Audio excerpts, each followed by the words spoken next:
Wow. What a thing you got going on there, Mr. Producer. Hey, Merry Christmas, everybody. We're back for a live stream. I don't know how long my throat will last. I've had something in there for about a month, but I decided we got to do this. So I crawled out of bed, and here we are with Kevin Sirachi and Shawn Vales. These guys are both in the studio, and other guys running around like Evan and John and oh, you guys are probably it this year. And Scar over there, all good friends of Whitaker's and or else studio guys. So what I want to wish you a Merry Christmas. I want to wish you guys a Merry Christmas. Merry Christmas, Paul. Merry Christmas. You guys aren't leaving town for Christmas? Maybe for the day of, huh? Yeah. Yeah. A couple of days. Yeah, that's good. I take it I'm looking straight ahead, Mr. Producer.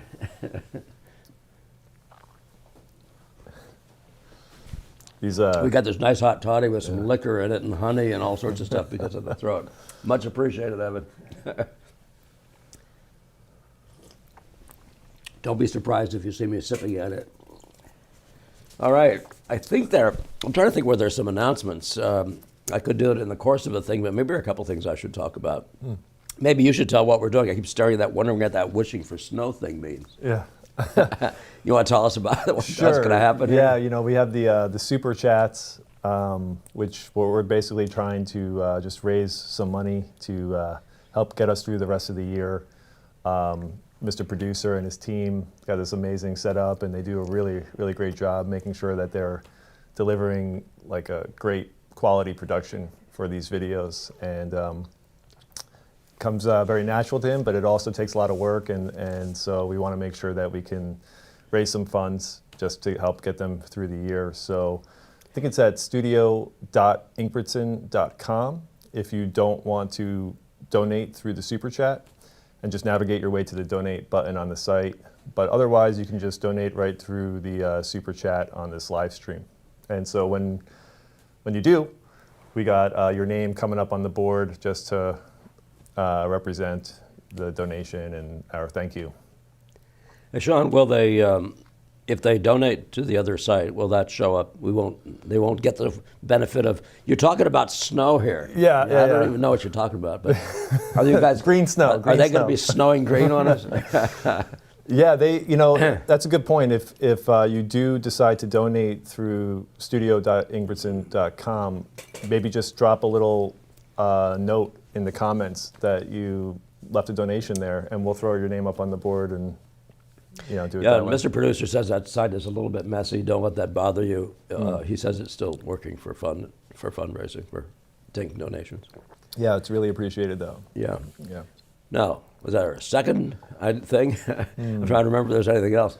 I have, before I get into letting you guys introduce yourself, and I thought we might today actually start with a little bit of a conversation based on a question and a discussion point that Kevin came up with. Not for this, we were talking about it recently, but in the meantime, I wanted to mention that my London student, Ali, former student, should always, you're all students of painting. I just had to be running through me at some point in your life, but he's interested in getting us to come on over to some parts of Europe, and I was thinking about possibly, and this is news to you, right, Ali? I was thinking about coming over and possibly doing 3 workshops, maybe in 3 different locations. So one thing I was wondering about is whether we could get you guys out there to, among other things, say whether that'd be something interesting to you.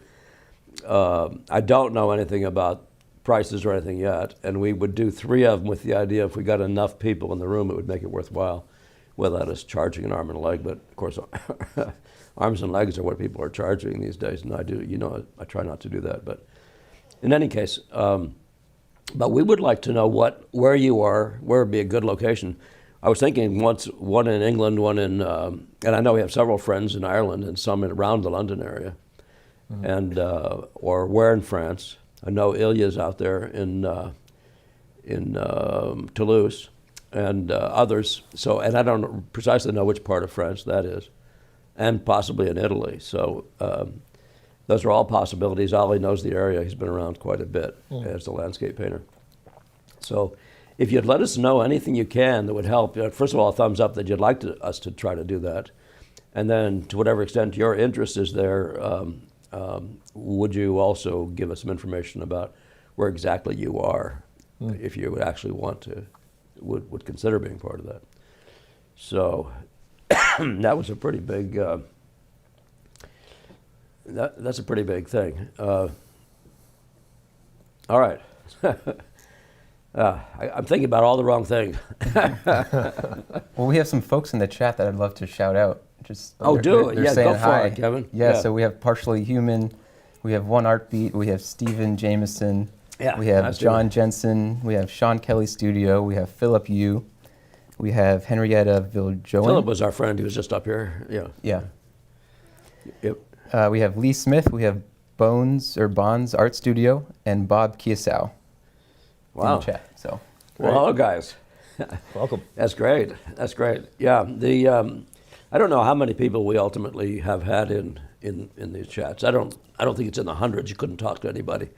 So if you're here, if you have any questions, discussion points, anything like that, begin to get them going whenever you feel like it. But I'm always interested in knowing where you come from. So if you want to do that in your comment, when you're introducing yourself the first time, a little bit of that. I know that I'm pretty sure Stephen is from Ireland. So, Yep. yeah. So yeah, good. Well, let me not jump into even though it's me. I actually found a book the other day by Ortega y Gasset, and then I found a second one right in the middle of reading that one. And Ortega wrote a book called The Dehumanization of Art, which is covering the subject of abstract painting taking over, and the theory of it, et cetera, among other things, way back when. So you might have run into his name, but I've been also reading Burry on the idea of progress, and I find myself, you really find out who you are when you're reading books, and you can't put them down, and other people pick them up and they can't look at them. The words go cross-eyed, And but I'm only mentioning it because these things are, for example, the idea of progress and where we are in the whole world of painting is. It becomes one of those big questions. Why are we outcasts? Are we leftovers from, what's that word, from past times? Throwback is one of the expressions. But in the meantime, this continues to be fascinating to each of us. And maybe I could just, didn't have a different idea in mind, but I thought maybe I could just ask you guys about what it is particularly that makes representational painting, or if that's even precisely the right word, but the painting of the world from life, making pictures that relate to life. Why is that a thing? And maybe I should start with you, because you started in this modern art class world. Well, you really don't, I guess, but to some degree you were pushed into that. You were squeezed into that world of the abstract. Yeah, I think I kind of... maybe we could talk about that a little bit, and then maybe from there get into a very specific point. I was going to say, and the reason I brought that up was because I like talking about technical points of painting, related to painting. So, but in the meantime, let's just do that first, because it seems like a good way to get you guys introduced a little bit. People could understand you a little bit. When I relate to you. Yeah, when I think about, because I guess when I first started to really get into art in high school and stuff, it was like kind of surrealism.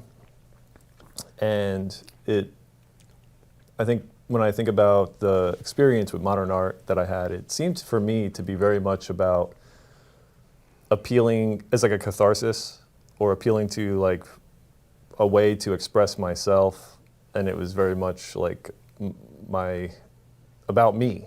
And I think therapy, catharsis therapy. I mean, there is a book. Alice Miller wrote a very interesting book on the subject. Well, I wouldn't necessarily say like a conscious and serious therapy. Yeah. It wasn't like I was trying to help myself through art in a conscious way. Right. But it was a feedback loop. Yeah. The way I looked at it, and it became so much less about the craft and less about, somehow like my style, all those sorts of things that are so big, and that modern thing is each artist has their own style and their own invention of whatever.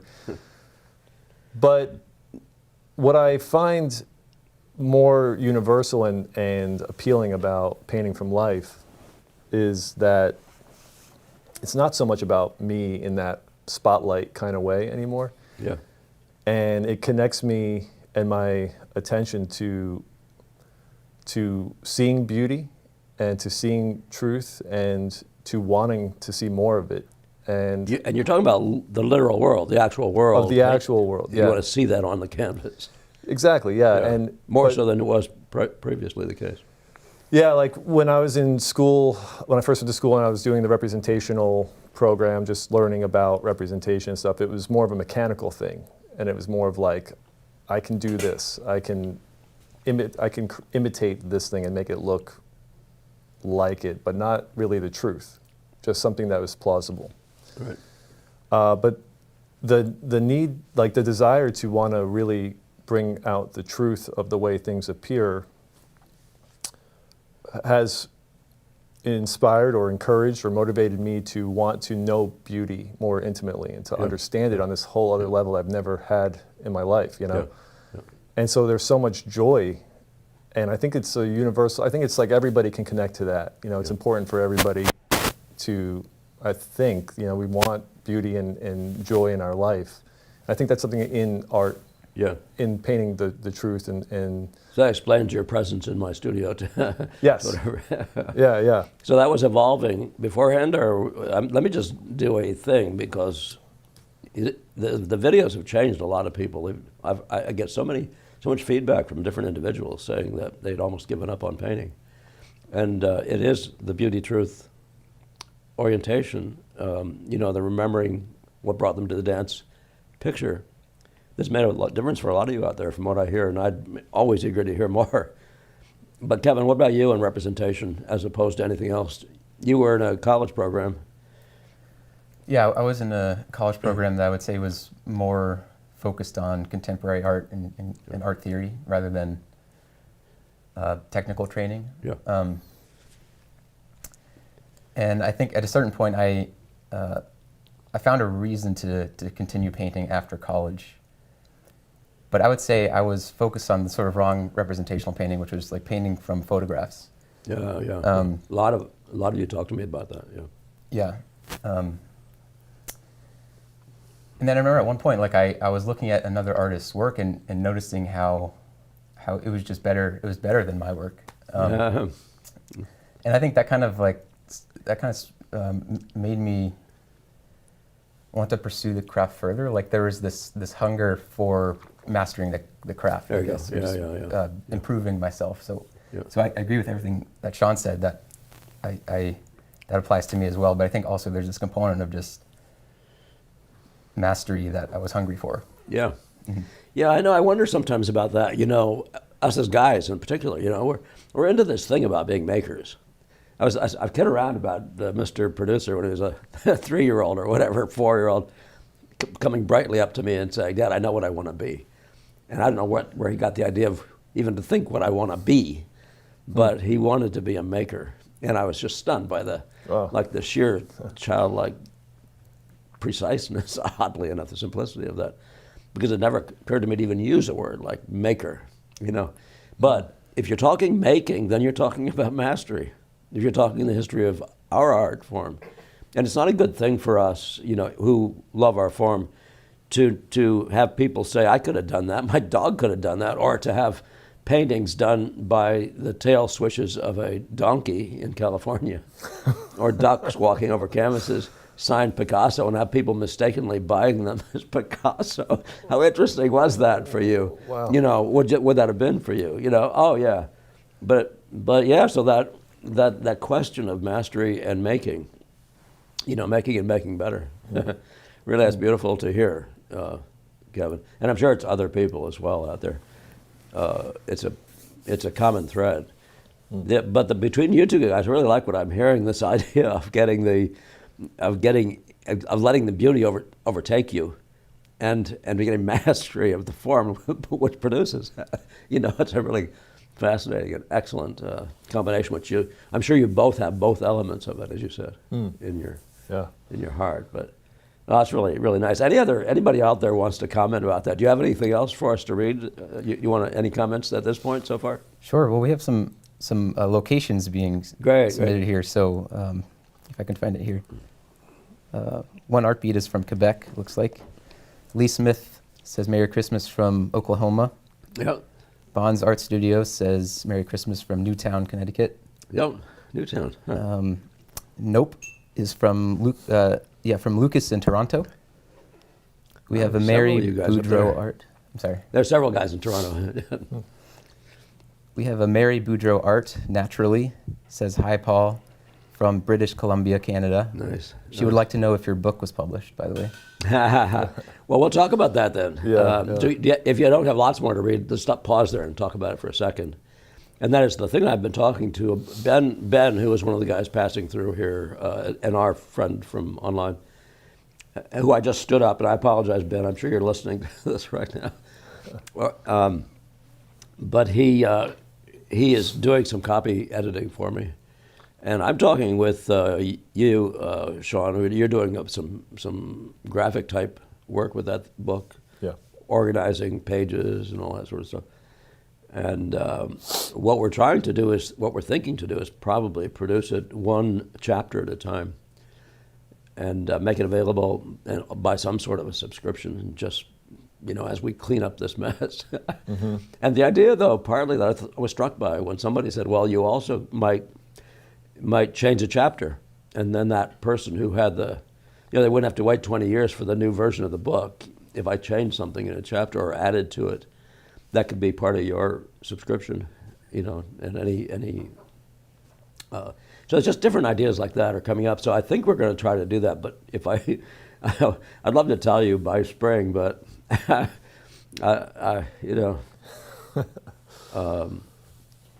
should make that a goal though. Yeah. To have it out there by Easter. Maybe we can rise from the dead at Easter or something. So, yeah. You got some more there? Yes, let's see. Some more guys. Yeah. Bob Kiesau says Happy Holidays from Victor/Rochester, New York. Yeah. Rochester. Now, Ithaca, I think, is where, I'm trying to think where David Bechtold is from. You're over there somewhere. I don't know. I think it might be Ithaca, not Rochester. By the way, Mary Boudreau Art naturally followed up and said she may be able to facilitate that publishing for you, to let her know if you're interested. Well, I'm always interested. Please just email me, Ingbretson_studio at yahoo.com. Do, Mary. I'm interested in any kind of connections that we can make just to get it done. I'm not trying to do anything with this to make a book name for myself. I'm trying to get information out there. So whatever you have that might benefit, that might open my eyes. I mean, it's all brand new to me, and I'm the last guy.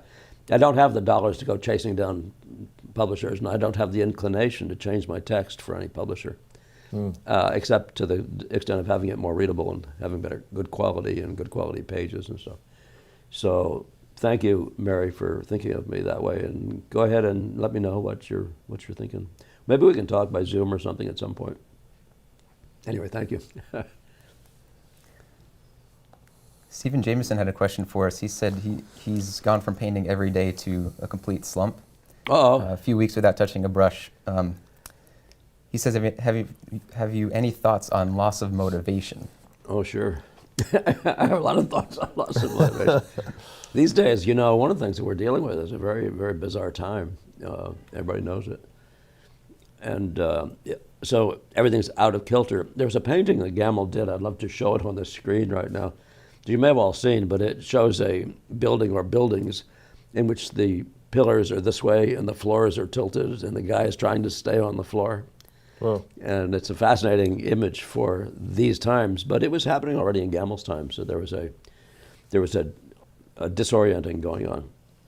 And if it was all in a good direction, it wouldn't be so tough. But we're seeing a lot of chaos in the worst sense of the word chaos. So what it leads to is depression.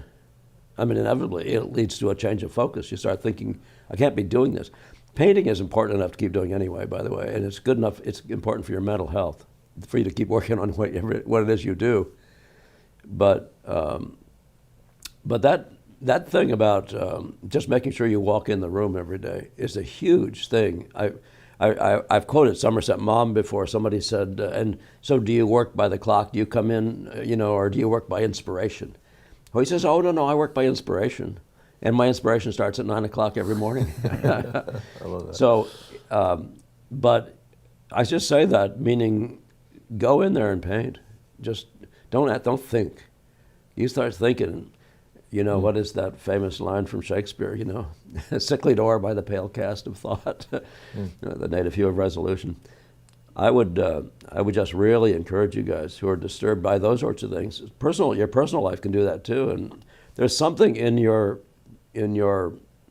so many of my students I find saying things like this. There's something in what they do that is their mooring, that is their anchor, and it's legitimate enough.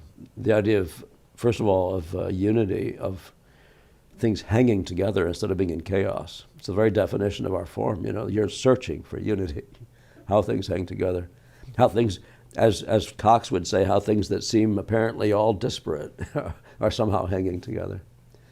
And that's what the very definition of unity. I like the American thing, the e pluribus unum, and this idea that we're trying to divide ourselves against ourselves in this place, as well as other places, of course, is the most horrific thing from an artist's point of view.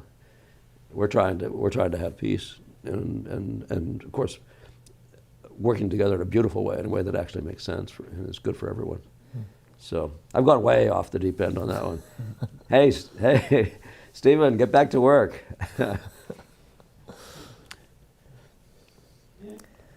Caroline A. says, I've seen every one of your videos, Paul. Thank you so much. I would love to attend a live event in this way of working. I live near Amsterdam, but London would suit me well too. Okay. Yeah, I guess. What'd you say, Christina? Caroline A. Caroline A.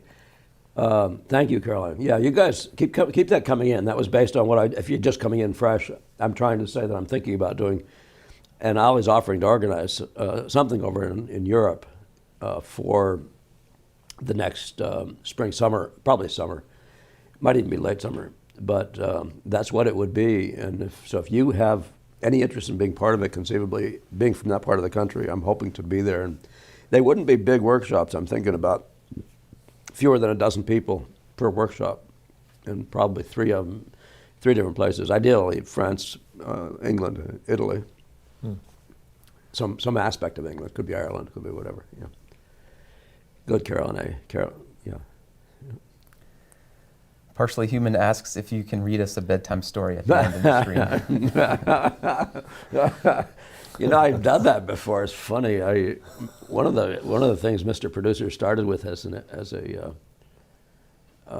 the video world. He was a kid. He was a 10-year-old kid, but I did a cable access show. So when cable was beginning to happen, there was some connection between government providing things, and then one of the things they had to do was provide the public the chance to use cable access to talk.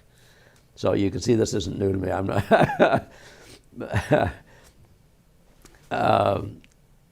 But one of the things we did was a Christmas thing. That's where we read poems and showed pictures. I didn't bring one this time, but if you got something great, I'll consider reading it for you. Yeah, it'll probably be close to bedtime if they're across the pond. Oh, right. Yeah. Oh, right. Yeah. Well, Ilya Lipstick is here and says hello. Hey, Ilya. Hi. Adam is here from Boston. Perpetual gratitude. Adam, hi. Yeah, Adam was helpful at the, or was always there at least, at the Whistler show. And I didn't pick up whether you're actually working for them.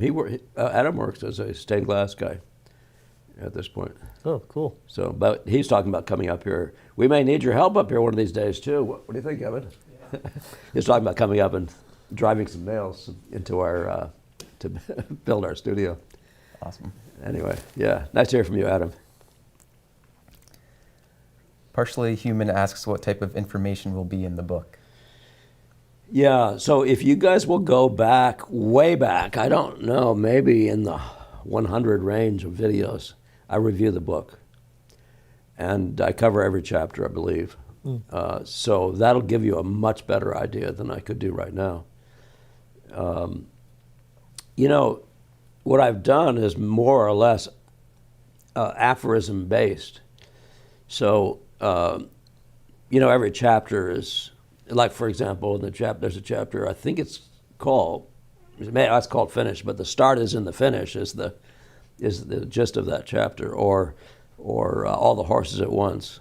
You know, so there are axiomatic expressions that come out of the Boston School that are the basis of each of the chapters. And I believe I cover each of those in that review of the book that goes so far back. That makes me feel very bad how far back that goes. Although it's funny because we've done like 400 videos or some huge number, and I don't think we've been doing this for 2 years yet. So maybe it really isn't quite as horrible as it feels like it is. It feels like a lot of water has gone over the bridge. That's good consistency, good track record to be putting out those videos. Yeah, isn't that interesting? Yeah. Did you see that one? Did either of you guys see that one on the book? I don't I think know so. since then I've shared the book with you guys. When you study with me, it's you get whatever draft I have version of it. Yeah. Yeah, so you didn't see it back No, then. I don't think so. Yeah. I don't. Maybe Mr. Producer could find out what number it is, or somebody in the back there, and we could put that out on the screen. But I would be happy to do that. I would like you to be able to review that. And I know some of the earlier ones didn't even have headings. Maybe I should revise that. But of course, there are just wide-ranging chats too. So yeah, that would be good. It looks like John Jensen found the video number. He says number 61. All right. Oh, it is very early. Thank you, Oh, John wow. Jensen. John, where are you? Where are you from?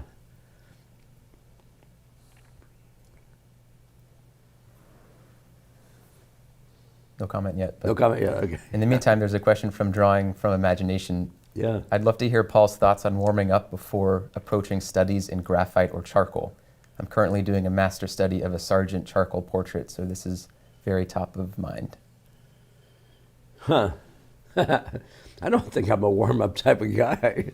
I just attack, but you attack sensibly so that you actually, the thing you try to do is set up notes, but let me think about that for a little bit. Warming up, huh. Maybe you could say more about something you've experienced in the case of warming up, you know. I mean, one thing you do whenever you work with charcoal in our way is you sit there and sharpen the charcoals for a while. Yeah. That warms you up, Yeah. you know, and it gets your head into the game a little bit if you're sitting there while your model is getting ready or whatever, and you're sitting there sharpening charcoals. But yeah, warming up, if you're looking for a psychological boost or something like that. Do you guys do that? Do either of you guys do that? You're looking for before you start, you just were working on a figure this week. Each time you did it, were you looking for a mental pick-me-up from the very beginning of what he might have been thinking of? A warmer-upper? You know, for me, what I've started to do in the studio, at least, working from my caster setup, is just taking a moment of time where I'm just, you know, mentally checking in. Yeah. To like bring all my awareness to the level I want it to be at. Because Yeah. for a while I would just not warm up, just get in the spot, look, start doing it. And Yeah. Let me cut you off, because a lot of people treat this problem like it was just first you do this and then you do that and then it's all done and look how it came out. And I've always thought that was a little funny, but it isn't in one sense if there's that part built in. And I remember as a young student, I would just look at the model for 10 minutes based on some of the conversation of the field, the people around me. And I mean, maybe an Ang or somebody, but the idea of standing and looking for 10 minutes without picking up a point, I think that was Paxson.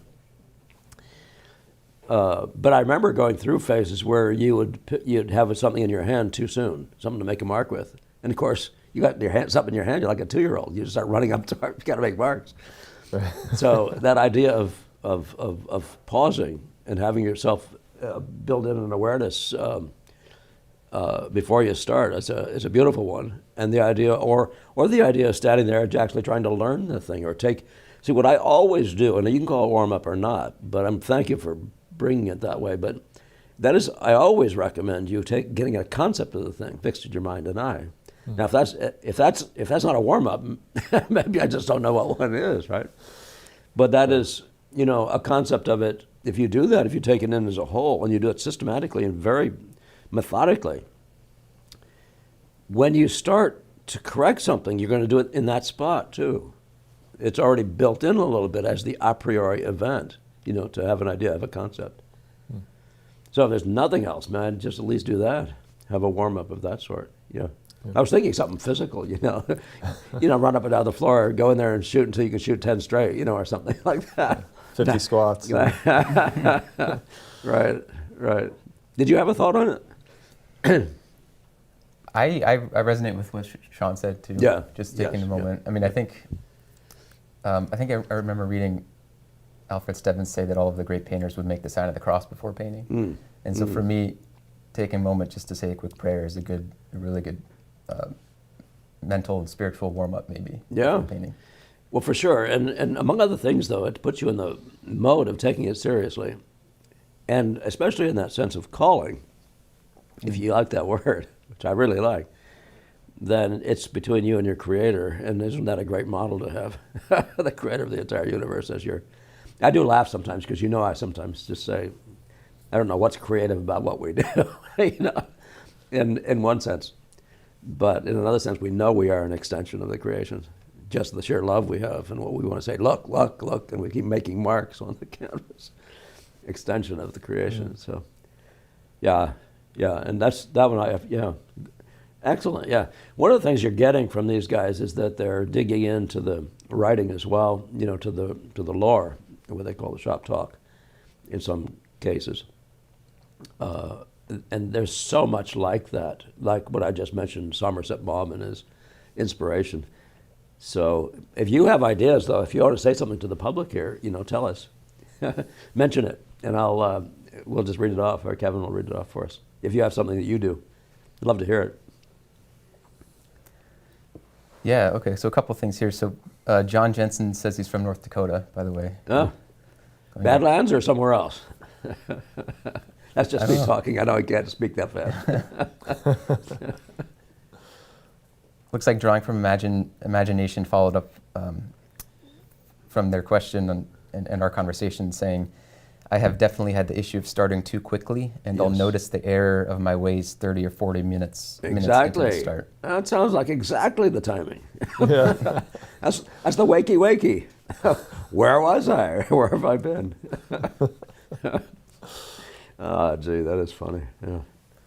That's like waking up at the age of 65 and realizing you didn't know there was life. You had no idea what you were doing. Don't be doing that, guys. I'm going to have to drink the second drink here, guys, because of my throat. So that's my excuse for drinking. Apparently there's a little bit of whiskey. Can I say that online? Is that okay?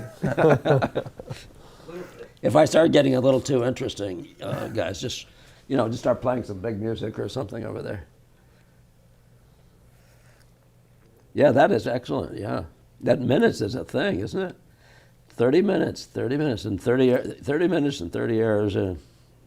You can do a lot of stuff in 30 minutes, too. So start slow so you can finish fast, is Ang. So if you haven't heard that one, and again, there's your reading assignment, right? Make sure you read those couple things that I offer for free. The couple different Ang. Gamel does an excellent job annotating, if you like it, to call it that. Ang via Amari Duvall, via Gamel, with the annotation aspect of it, where Gamel makes his comments as a painter. One of the values of Gamel making his comments as a painter, even if in my book, my comments is, I'm alive today. You can get into my head. You can look at pictures and know something about the guy this day. So, yeah, I'll leave it at that. All right, we have some more comments. Lucas Claudino says, nice beard, Shawn, man. Hi, Lucas. Lucas is from Porto Alegre. Is Theo's friend and okay. student. Theo, for you guys who don't know, Theo and Lucas, yeah. Shawn were Oh. in San Francisco together, Yeah. at the college there. Gigi Struess says hi from Missouri. Yeah, hi. And by the way, and Merry Christmas back to all you guys, and hello, yeah, greetings.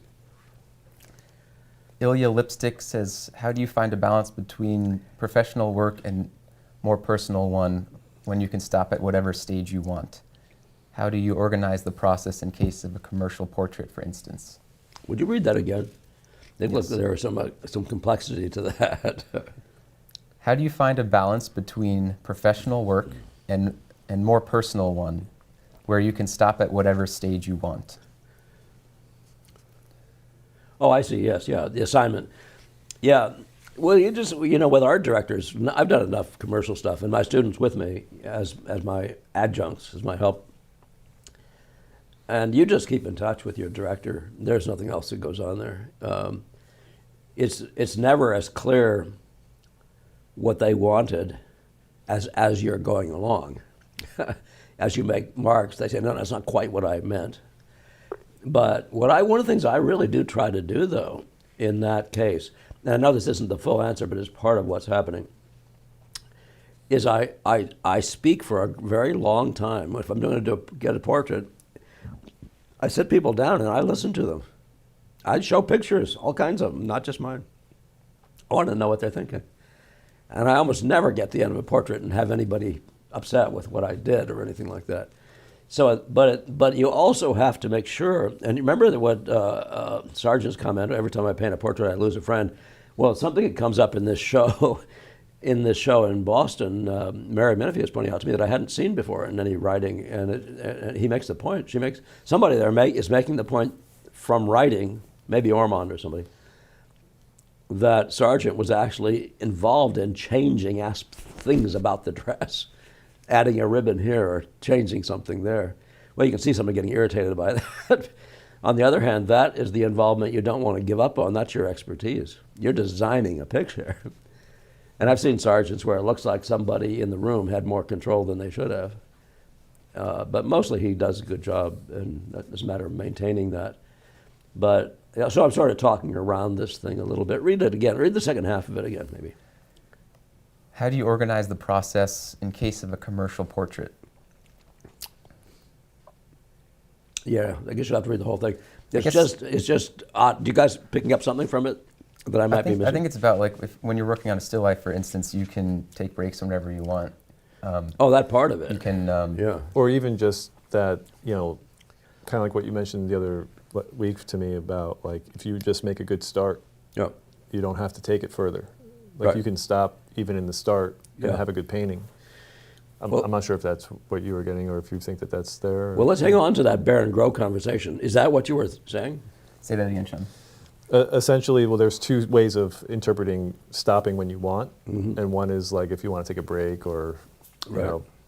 pace yourself at your own time. But the other sense that I was thinking was that if you want to call the painting finished because you've finished in the start, you can stop whenever you want. Whereas as a commission of a portrait, the sitter or the client may have a certain expectation of finish that you have to meet.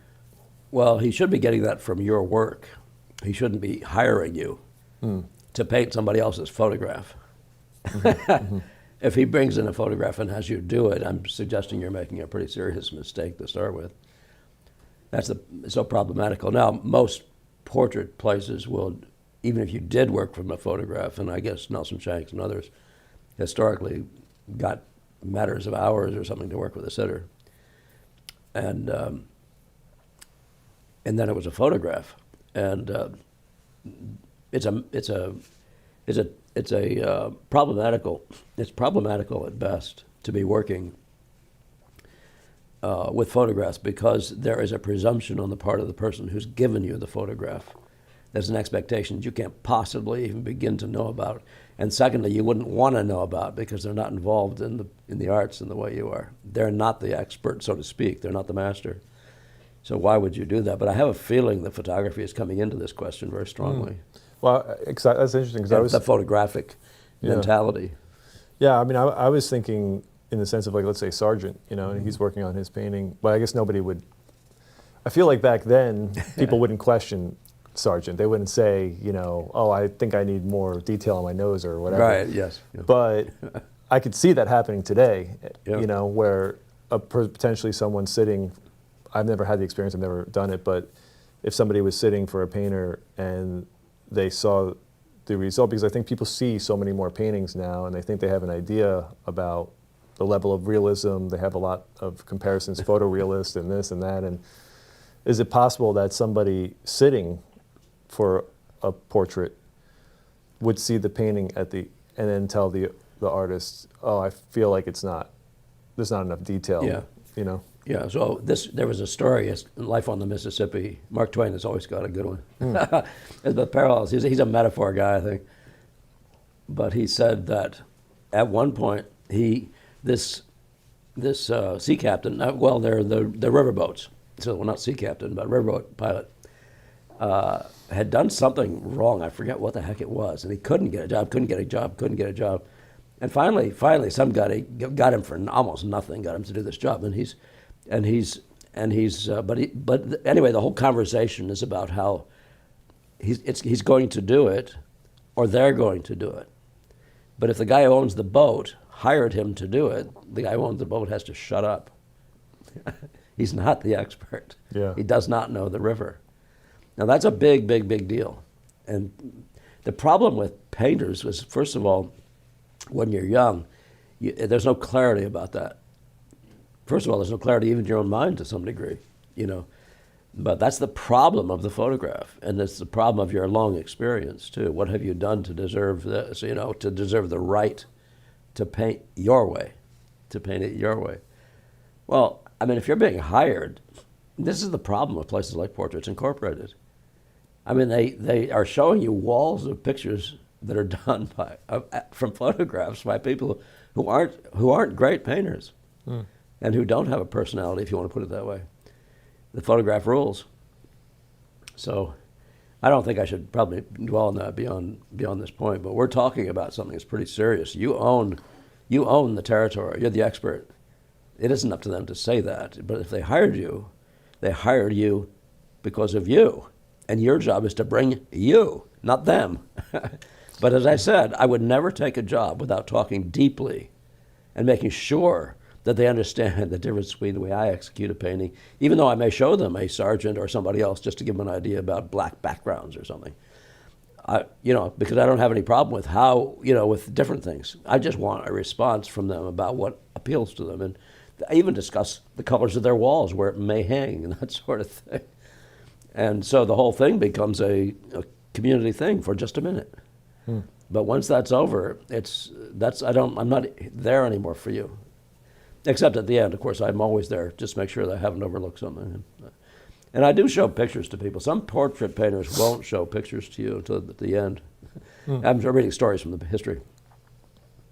I don't want to go too deep into that, but you see the trend here? Yeah. Well, there was something you said just in the conversation that I thought was really interesting. Was just one last thought was, you were saying we're designing a picture. We were talking about Sargent choosing changing the things, and even for myself, like in the past, I would think I'm painting these things, I'm making a picture of this person or this stuff, Right. I wouldn't have it in my head. I'm designing a picture. Right. I'm making a picture, and I think that's such a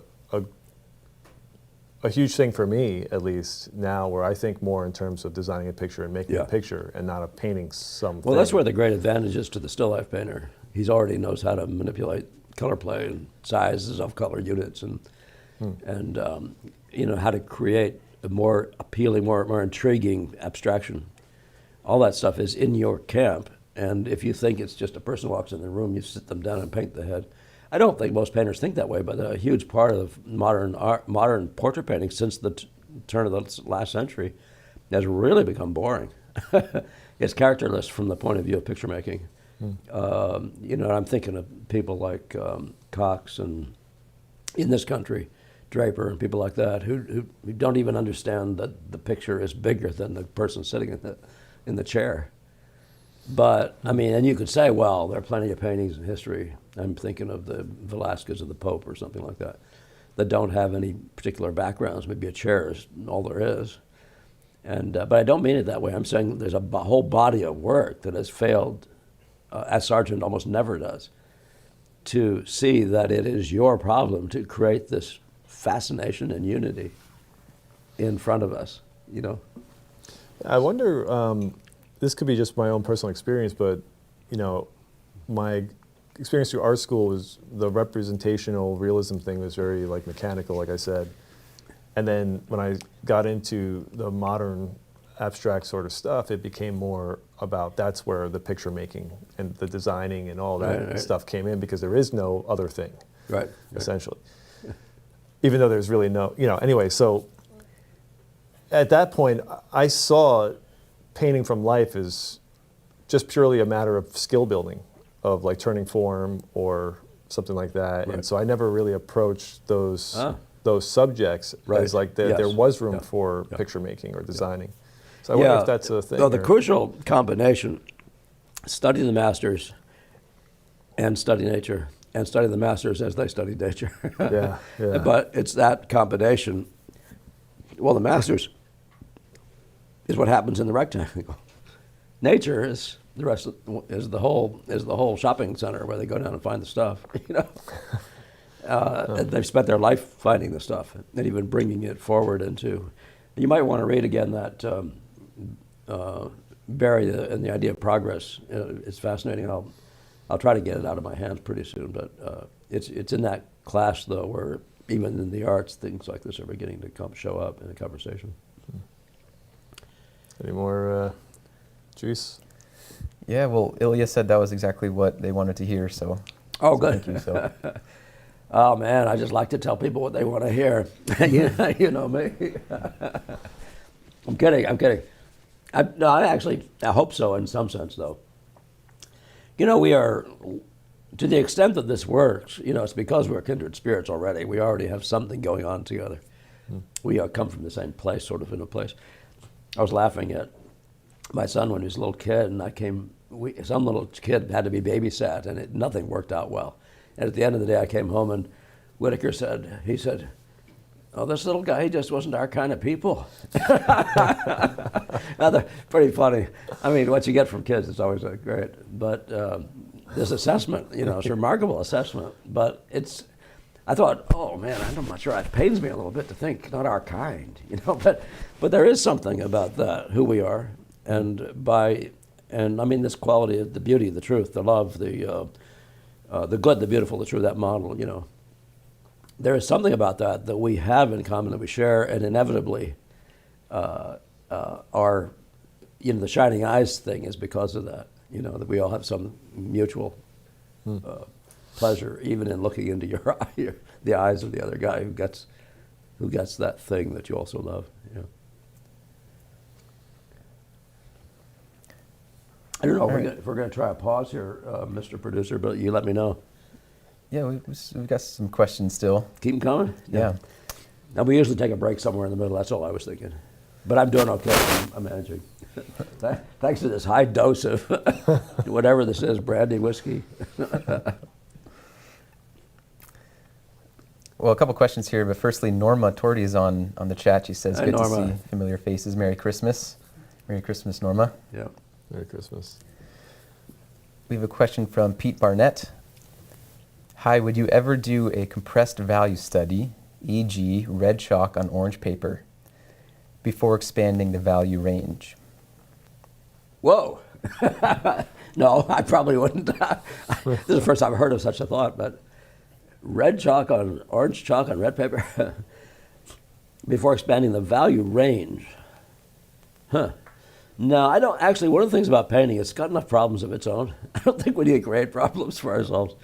I mean, the thing we do primarily, the thing I do initially, and I'm talking about both training in every other way, but in a meaning on working on something, is to establish the values base that you're going to work in.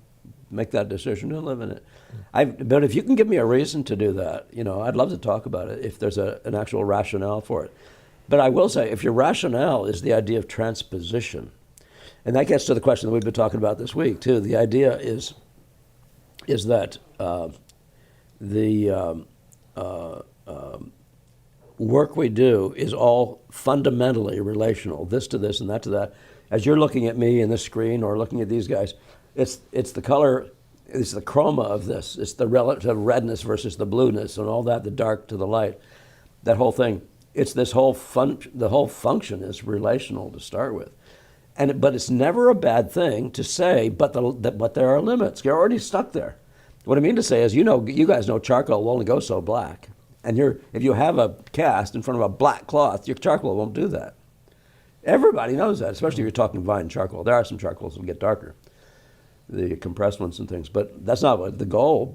Part of the reason to value that charcoal work is because you want to be forced to establish a non-range. That is, not the literal actual range, but a range that's simply, as it were, what you must live with. It's just the wrong one, but it's what you must live with because all you got. White can only go this white, black can only go that black. And that world is pretty exciting, and I got to just walk away because it's not living within my perfect size value range. No, you can find that by working relational, you can imply, you can project the very same things without having to do that. So my answer, though, really would be we're always working in the transpositional world. When you draw, you're not doing color.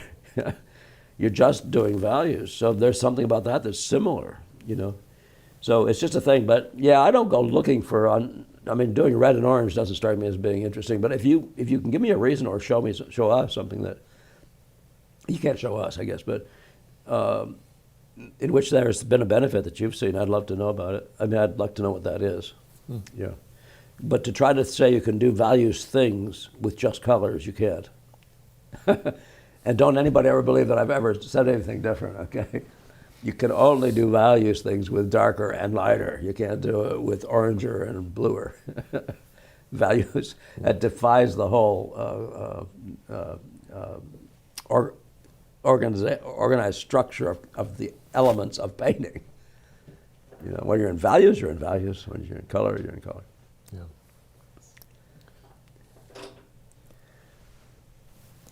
Great. Well, going back to our conversation about Aang, Robert F. asked, where can we get that reading from? Just email to me and Ashmore. Okay. My email is Ingbretson_studio. Ingbretson, Ingbretson. You can see it there. And the underscore mark, and then studio@yahoo.com. I don't have any problem with getting your emails and sending it to you. I know that at one point, and you guys have to tell me if it's true still, but you might check at twilightofpainting.com. Is that what it's called? Is it a .com? Yeah, twilightofpainting.com. And because that's where Blake was beginning to put a lot of stuff. And that would have been among those, I think, if he hadn't had them up there yet. So you could check there, but otherwise just go to me. Yeah. Okay. I hope Evan said it was done. It might still be, as he's doing, preoccupied with other things and stuff. Yeah, you might have been switching the... Oh, that's it. Ah.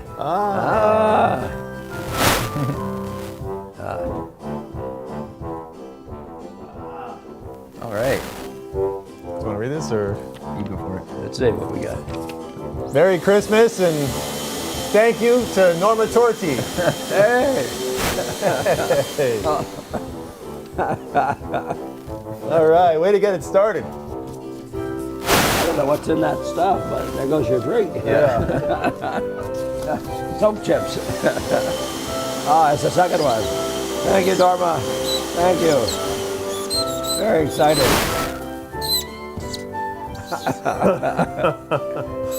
Can you tell what it is? Is it soap or something? Soap. Just, yeah.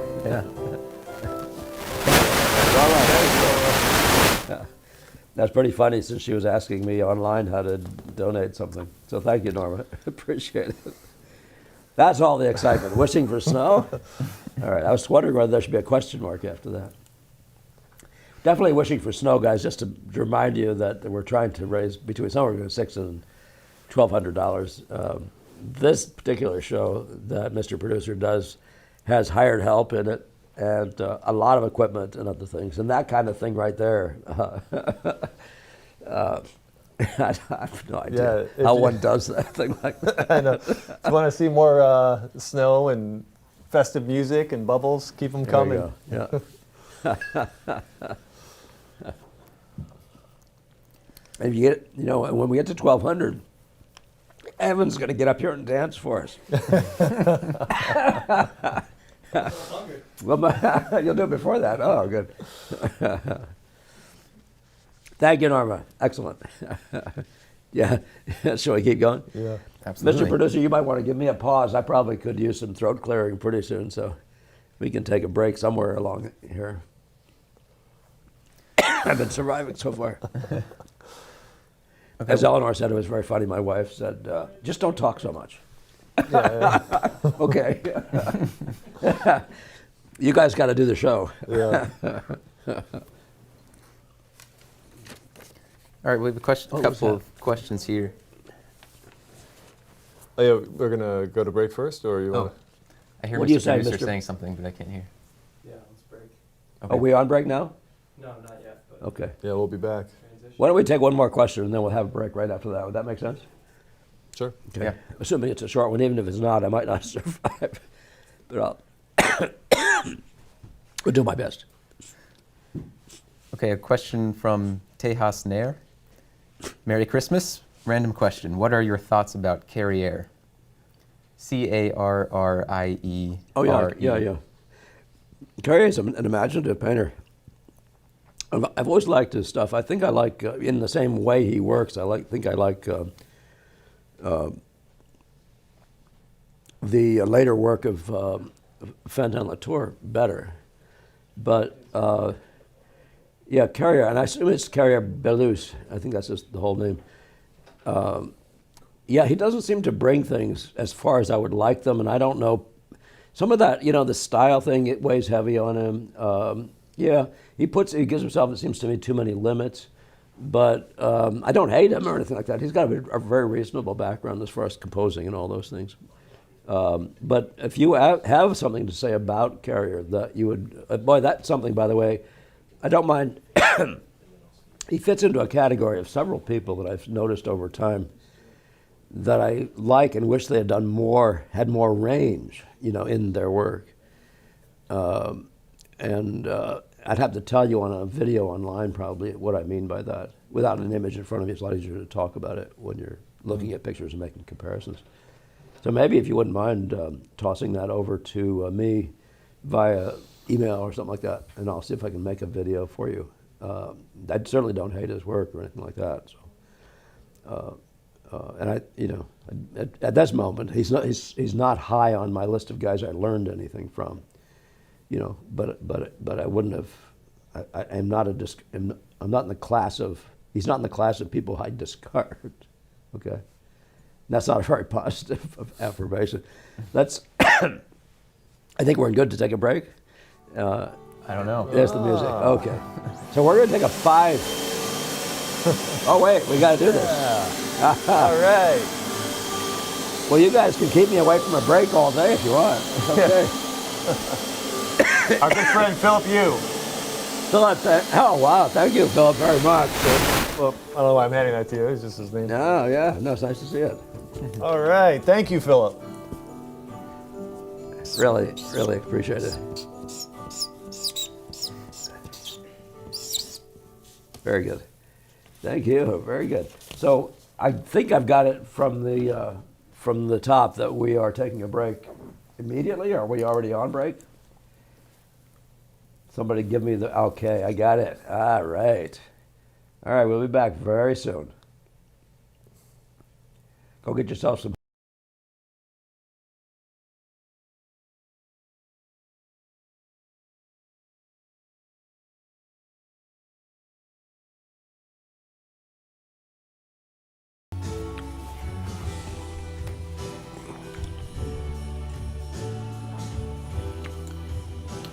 Hey, welcome back, guys. Here we are. You get welcome back twice in one day. What's going on here? Oh, All right. thank you. Protect your drinks. Cover your drinks. Our pal Stephen Jamison. Stephen. Thank you, Stephen. Much appreciated. All right. Coming back with a bang. A number of you people are already on our list of people who, not these three, but maybe, people who donate regularly. Stephen's always one of those guys, so thank you, Stephen. It's been fun getting to know you. Stephen, if you don't mind me saying this, you appear to be about the same age as me. You just seem to come from a slightly different, similar background. We had to get some more drinks here. My throat's just doing its thing to me tonight. So I wanted, before I lose my throat, though, I thought it might be useful to pick up on. We started making an offer to talk about what Kevin brought up recently, which is the problem with drawing something at a different size from what you have available to you as a model. And he was talking about it the way your eye, if you're too far away, the data breaks down. And my immediate interpretation of that was if you're nearsighted, it really breaks down, and it breaks down way sooner. And so one of the things I always recommend, let me do the recommendation first, because I'll forget it, and then we can go back to the question, okay? But I always recommend that when you find your place in relation to your model, that you look at it and make sure that you're back far enough to take in the thing as a whole, and you're close enough to see relevant details. And I say relevant because it's important to know that the work that we do isn't detail-based in the sense of all the warts and all that stuff. It's based on the grand forms, the great. Angus says, why do you make it out of 3 little bumps when you can make it out of 1 big one? More in that class. So there's a relatively lower amount of data needed even. But nevertheless, especially as students, when you're interpreting nature, you have to have something clear and plain that you can be saying, I'm trying to make it look like that. Anyway, but would you mind, Kevin, putting some version of that question before us and explain what happened in the classroom setting maybe as a start? Yeah, I mean, so I think there are kind of two things, and my question might not be the interesting one, but I think the two things they stem from working from life size and working from site size. Right. And we've been having this discussion ongoing in the studio for a while, but like you can work from life size and site size, and that's when the painting is right next to the model, essentially. Right. You can work from site size, but it being smaller than life size, which means that the painting is somewhere in between you and the model. Do I have that right? Yeah. Yep. Yeah. In that case, and we're seeing everything in front of us as a visual field, and all we have is that data that exists in that visual field. So to work from site size where life size is, to work where the painting is in between you and the model, site size but not life size, you can take that visual information and reduce it down, essentially. My question was about, what if it's the opposite, where you're trying to work where life size, you're working from life size, but it's bigger than site size? Because to me it seems that you would have to invent information to blow it up larger than you see it. Right. So an extreme example I gave you is, what if you're working 50 feet across the room, and you're working from like a cast, and from that far across the room, it appears to you just kind of like a thumbnail, maybe, and you're just seeing general kind of masses. Yeah. If you're trying to make it life size, you have to invent all of the details. So I didn't know if that was theoretically possible.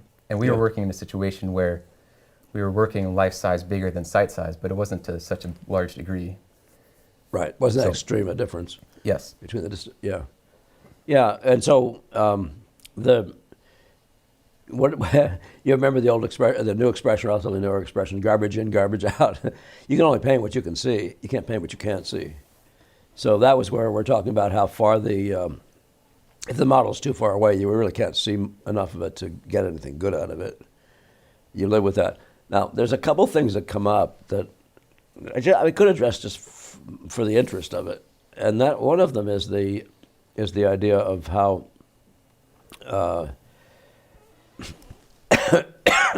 I've got way too many thoughts in my head.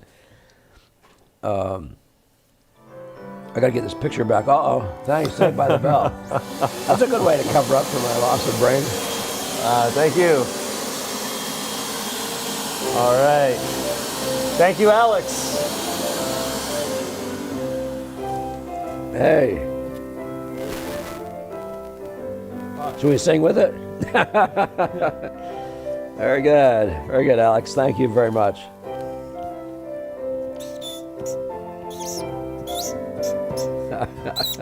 I can feel like I'm coming out of the bubble bath here.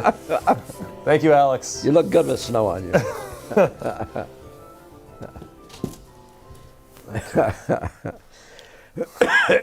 Someone's going to have to get me back into this.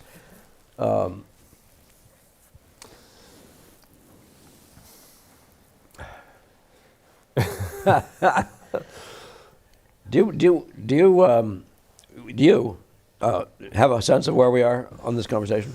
Before I ask Kevin, who already knows. Yeah. So now where we're at is, for me at least, where I'm at with it is that when we're looking at a subject model that is larger than life size, is that what we're talking about? Yeah, he's trying to draw the figure, the head. I was asking you guys to draw the head life size. Yeah. But the model was further back in the room.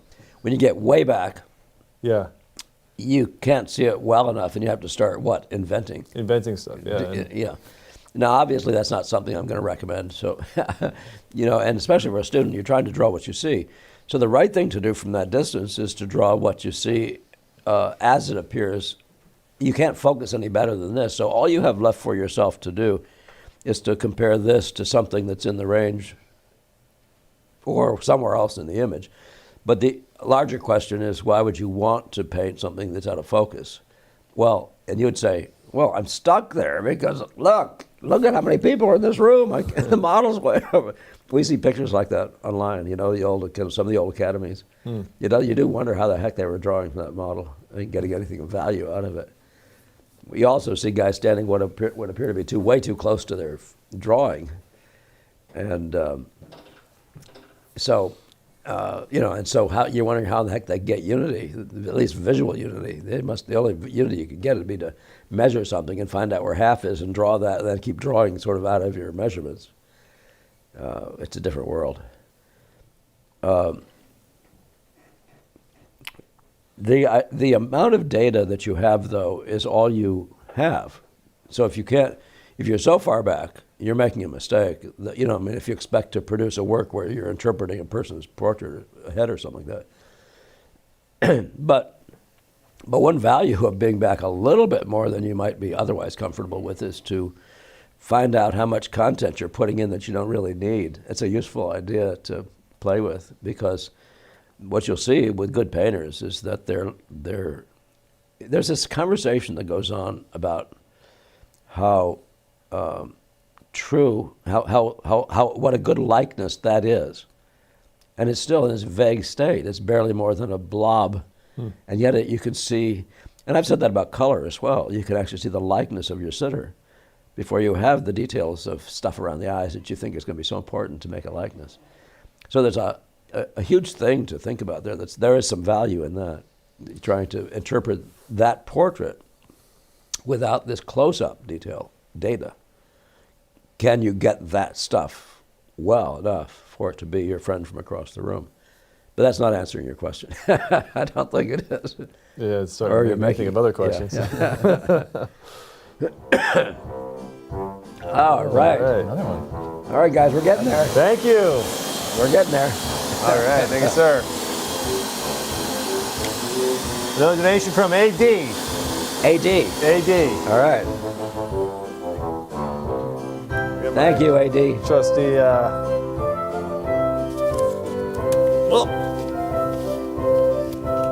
right. This is the most Christmassy one we've done, isn't it? We got the snow, we got the tree. Thank you. Thank you so much, guys. As we mentioned, we're trying to build up to a number that'll cover this cost of this show and get us to the end of the year. Mr. Producer's asked me to mention that. We have so far been able to break even in each of the years that we've had, I think this is the beginning of it's an actual physical year, but I think we start in the middle of a different year.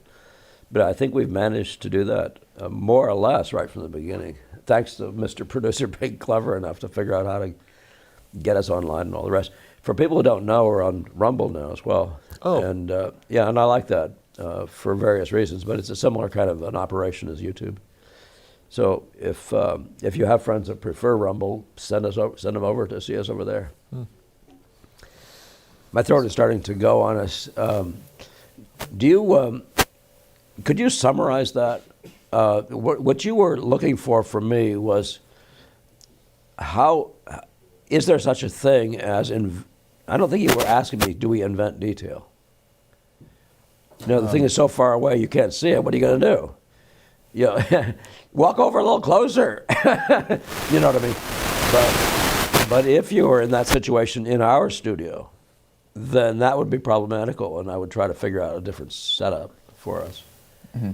But you were talking theoretically. I know you used the word theoretical in there. So. Yeah, it was strictly theoretical because I know it wasn't happening in practice. Right. But I thought theoretically what we were doing was inventing detail. But it would have been just on such a small scale that it didn't essentially show up. But you mean so if you made a likeness, this to this, and you finally got it all done, to make it like, so you wouldn't be trying to make it like it would be if you had the model closer. It's still just a likeness. So I'm trying to figure out the loss of detail in that discussion. You see how interesting this kind of stuff can get. But if there's a loss of detail, you can't make up for it. You can't make it up. The relational world still owns you. And if you have, for example, a loss of precision about an edge and it's suddenly getting fuzzied, you have to make it do what it does and make the next part do what it does, relatively fuzzier, or whatever that is. Mm-hmm. And keep on doing that. Otherwise, the unity of the thing will go sideways on you. So, I mean, essentially, what we have is the truth, like what we see, right? So we wouldn't make something up, just like, I'm not sure if I misunderstood, but like well, the unity of that unit, the way it hangs together is what we are drawing, and that's why I brought Degas into the discussion. You're always painting the yolk of an egg, the sun with the yolk of an egg. Mm-hmm. So that they're in that little sense, though. It just means that our job is never one of transferring data in a one-to-one way, and this isn't intended to be a sort of another attack on site size or anything like that. But it is definitely so that Degas is trying to disabuse you of the idea and to rather reinforce the idea of the fifth floor, saying, but on the fifth floor, the guys who've been around a bit, they will learn the relationships and they can draw them up there and reproduce them on the fifth floor. Right. But he was really rejecting the idea of matching. So who knows to what extent that is the desire to have your brain occupied with something else, that more important matter, Yeah, well, there's this, it leads me to this question I have about, when we were talking about developing the painting, and we're not trying to get all of the, the details of a feature in, right, but still have the impression you were mentioning before about getting a likeness and an impression that, or I don't know if you said impression or just a likeness from such a short amount of information.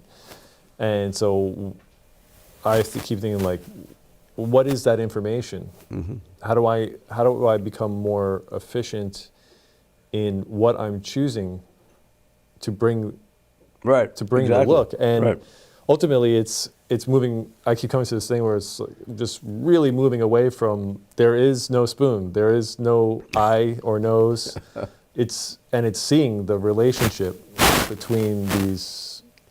Well, what you're talking about, like the fifth floor, the things that people see on the fifth floor, owning that subject, is that?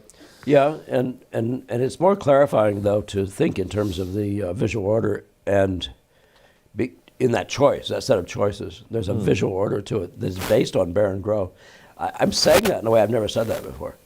But it's based on the Baron Grow idea that the data in your picture should be so true, the elements should be so true to each other, that if you drop dead, it would still be a viable piece of work, of expressive, of the truth work. of the relationships. Now you could say that the relationships that make up the beauty of the unity of any piece of art too. I wouldn't take that away, but minimally. And that was a big piece of what drove me toward the model and made me understand better the Boston School model, was the Baron Grove quote that was offered to us way back. And I'm guessing again it was Gamble, but I was just this avid reader. Gamble did say to me once, you're the first of my students that's ever asked me for a reading list. So maybe I just got it out of those books that I just was voraciously pouring through. But we probably better go. We probably better pick up. Saved by the song. We can pick this up again if it comes up. Yeah. All righty. I love snow. John Jensen, thank you. Thank you, John. All right. So much appreciated. Hey guys, do tell us when you put these in, when you're donating. Tell us where you're from, and if you want to say anything about whether or not you'd like to possibly have a workshop available to you next summer. Suggest where. I'm thinking of trying to find a place in France, Italy, and London, and do 3 2-week. It's still in conversation mode. So nothing you say, nobody's going to hold you to it or anything, and nothing I say can. Ollie's going to be telling me what's really going to be happening. So, if you all don't know Ollie Mom, you might look him up. He was a student of mine over here, and I say look him up meaning online. Yeah. And I sent some of you his way or given you some information. It's a wonderful relationship we've had, and Ollie was, and I really appreciated Ollie, was a guest at Whitaker's wedding, and one of his men, and it was just such a delight to have him show up from London. It was great to meet him. He's a great, Ollie, you're a great guy. Great to meet you. So, okay. Now, where were we? Yeah, I was going to go further, but if other thoughts occur to you guys to jump back into regarding that, clarifying in any way, Maybe, yeah.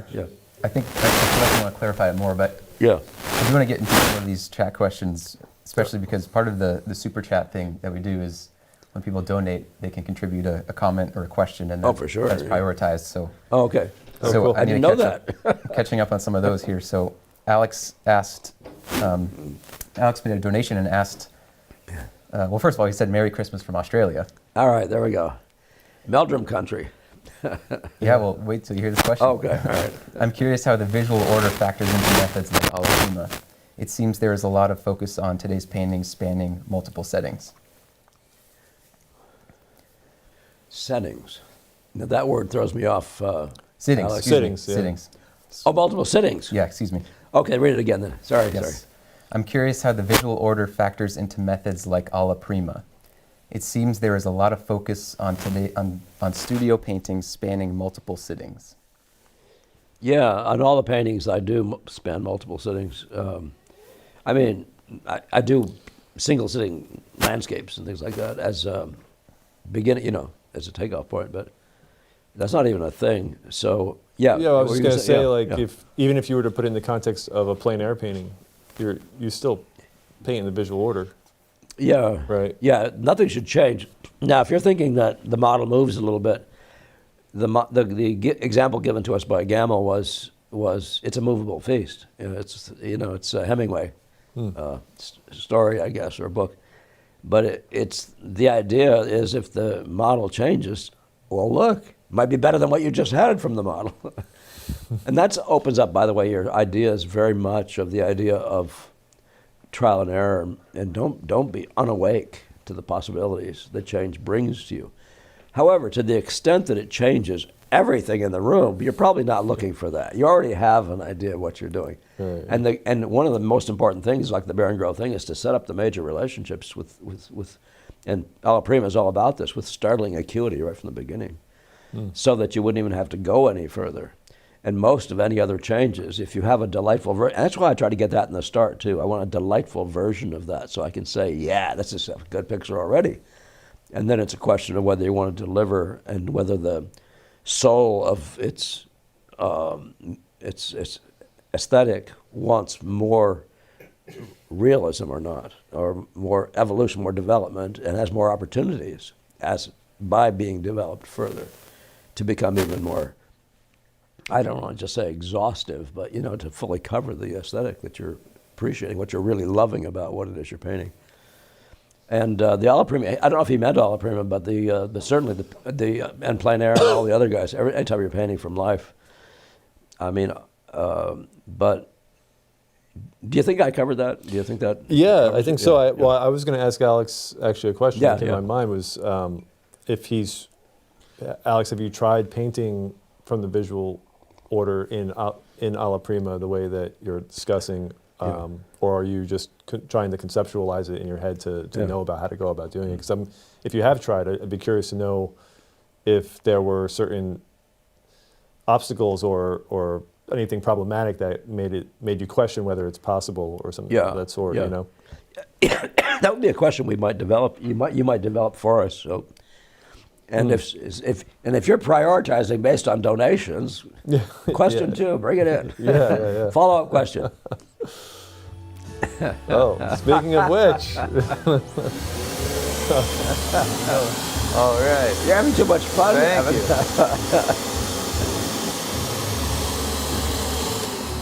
All right. Thank you, Robert Kisau. I hope I pronounced that right. I've seen that name. Yeah. Oh, There's no reason to throw it on the floor. technical difficulties I love here. snow. I'm starting to like it more and more. Mr. Producer is going to get his dues today, I think. He's going to. Maybe we can pay the help. All right. Thank you, Robert. Thank you very much, Robert. Very much appreciated.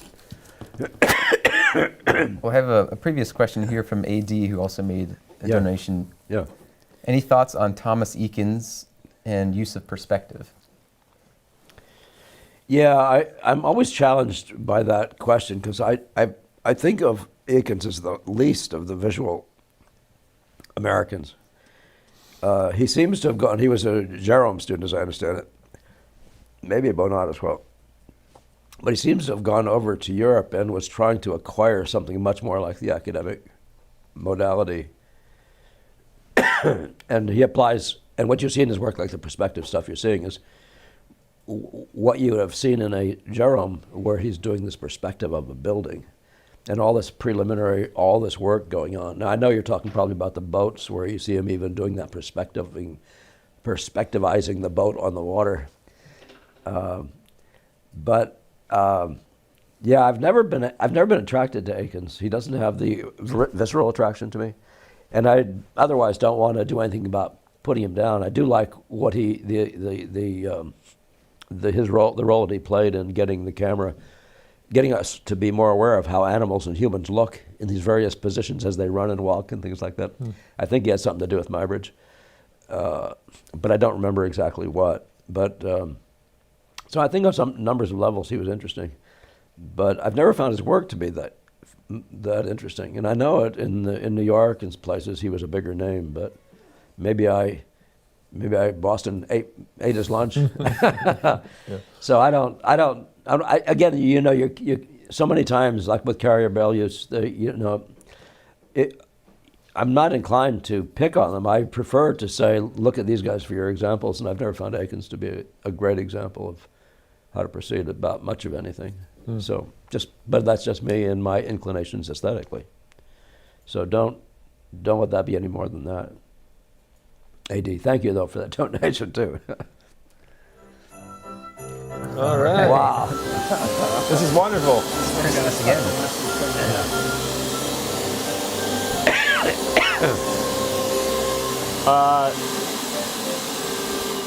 We got a message here. One day I'll be able to communicate how much I value what you do, have done, and who you are.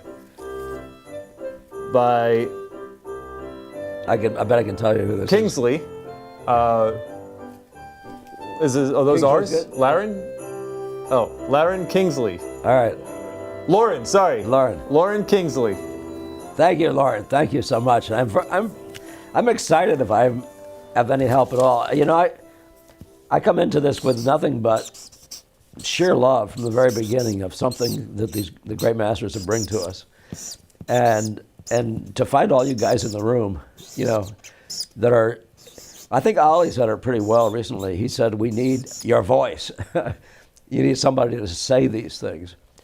And I just happen to be this guy who doesn't know how to stop talking. But I really appreciate every time somebody speaks back to me and says, you mean something to me. The things you're saying are the things that resonate. I really appreciate that. Don't underestimate it. And, there's a mutual aid society here, as Gabble would say. Don't ever think it's not.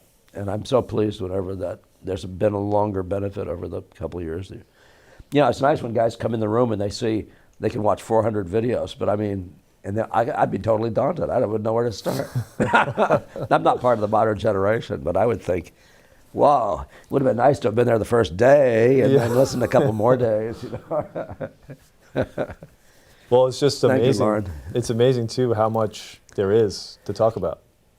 It's the world of painting. Yeah. It's the world. It's like a strange thing. One of the things in the idea of progress in the Burry book that makes it worth reading is you have to be questioning this crazy deviation. I say crazy because it's taken us so far from ourselves. And by the way, I don't think that music that's abstract is less music.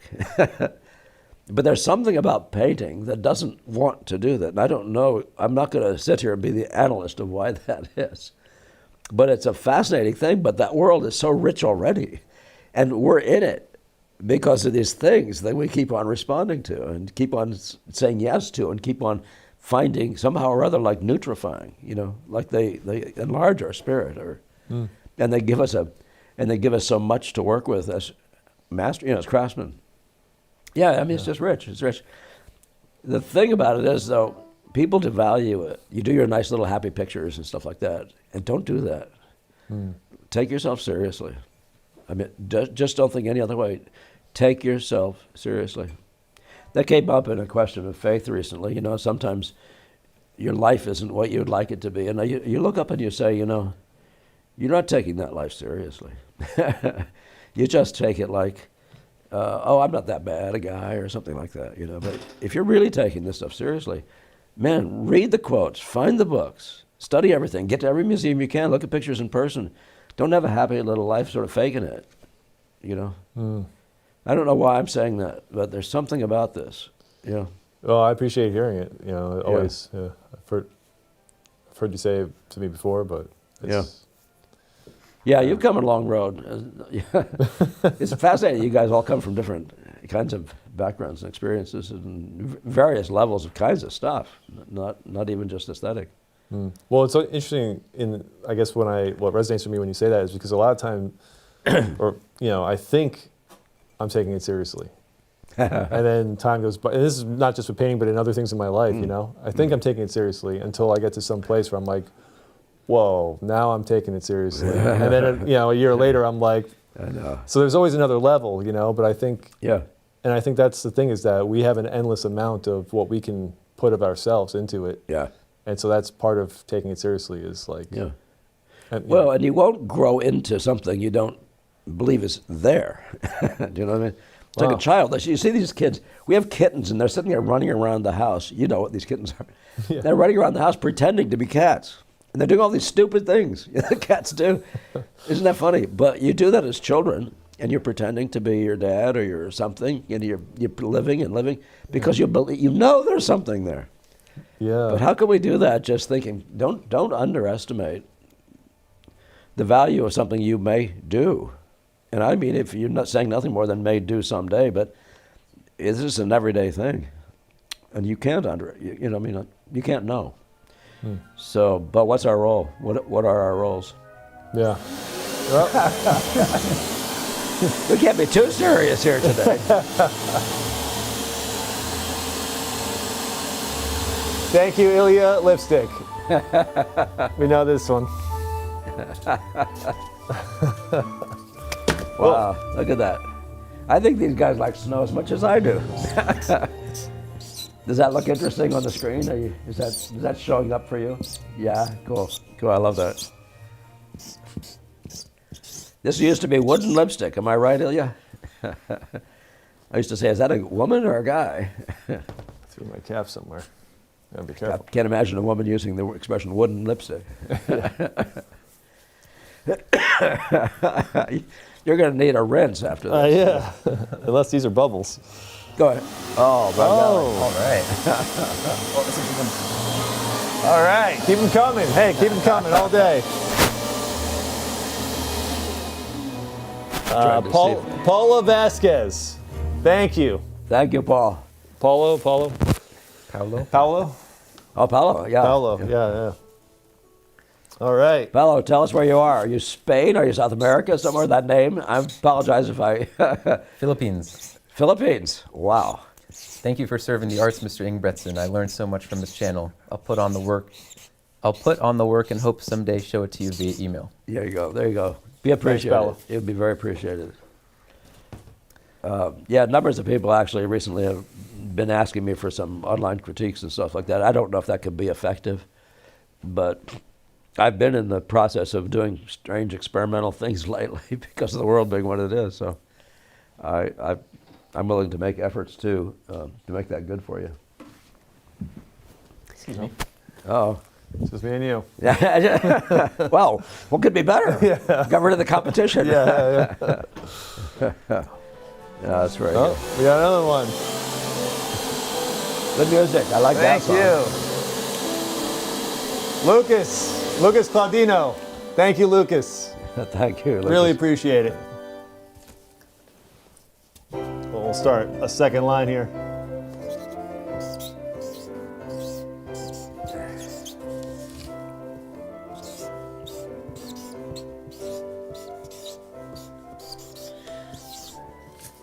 All right. Some of these names I haven't seen before, and some of them I'm saying I think I've seen that one before. Yeah. And of course, some of you have been around a while, been involved for quite a while. All right. How are we doing for time? Can we keep going? I think so. Okay. Yeah. All right. We may need another break one of these minutes so I can clear my whatever it is. I guess we just call it whenever we're ready. If you want to I take a will. question or two. Yeah. I'll get to it, yeah, maybe in 5 minutes from now to warn you guys out there, okay? Having 2 breaks isn't a bad thing. Here's a question from John Jensen. I'm curious how the new studio is coming along and if you're accepting any new students. All right. Yeah, we are packed, I think, right now in this space. I think we have, Chris, we still have 1 space here. Yeah, Chris. But, and I say that meaning we're tight because of the building. And the building is, thanks to the continuous energy of Evan and the contributions of all the guys around here, has gotten up to, I don't know if the total height is about a quarter, but so this log structure is sitting. I wish you had a picture. In fact, I got some from Blake, and I'll try to send them out. I'll show them online to show where we are at the moment. But he keeps taking shots of it, so I'll try to show you. But that's where we are so far. Once that's up, we can do something bigger in terms of numbers. But yeah, stay tuned, okay? And let's see if I can make sure you wind up on a list. If you email me better, of people who are interested in actually studying in person. I'd like to know that. Okay. The more That the was merrier. Lucas, right? Yeah. Yeah. Oh, no, that That was was John Jensen. Jensen. Yeah. John That was Jensen. Yes, that was Jensen. Yeah. Yeah. But I do think Lucas has mentioned for a workshop or something. Yeah. Did he say where he's from? Oh, that's the one from. No. Vasquez is from Philippines. Philippines. Yeah, Lucas. I can't go that far, Vasquez. Paulo. But yeah, where was Lucas from? Lucas is Brazil. Yeah. Brazil. Yeah. Yeah. Oh, is that your friend? That's your friend's Theo's- friend? yeah. Okay. Hi, Lucas. Yeah. Okay, I haven't seen your face yet, so go ahead. Yeah, let's keep moving. Make sure everybody Okay. gets in if we can. Ilya had asked, and this might have been directed at the whole chat, just what was the longest you've spent on a painting? Oh my God, yeah, it was a student with Gamble. I wouldn't want to quite confess that one. It's a very funny thing to ask that question, though. I remember when I was at the Art Students League, and Daniel Green was one of the guys that I worked with there. And he said, everybody has either one or two opinions about how long it takes. They either brag about how little time it took them, or they brag about how long it took them. It's always struck me as dead on. That's the funniest thing. Yeah, I remember those days. I think the longest one went on for months, and I suspect that I worked on it virtually every day, certainly every clearish day. I remember being in a portrait with Gamble, and I was 30 days, I've talked about this before, I was 30 days into it, 30 sittings, that's 90 hours. And I still didn't know what it was going to look like, so to speak. I didn't see the end. So, yeah, we did our share of that. The Art Students League, you had your 2 weeks and out, typically. Every once in a while you get a 3-week sitting in the Brackman class. I don't remember that ever being the case in the Green class. I think it was always 2 weeks. But so in person, my personal stuff though, I find that I can virtually always get the amount of stuff now listen, there's 2 different kinds of paintings, imaginative and impressionist paintings. I can always get the magic I want in the range of 40 hours in an impressionist work. I can't guarantee that, or anything like it, or anything at all in imaginative work.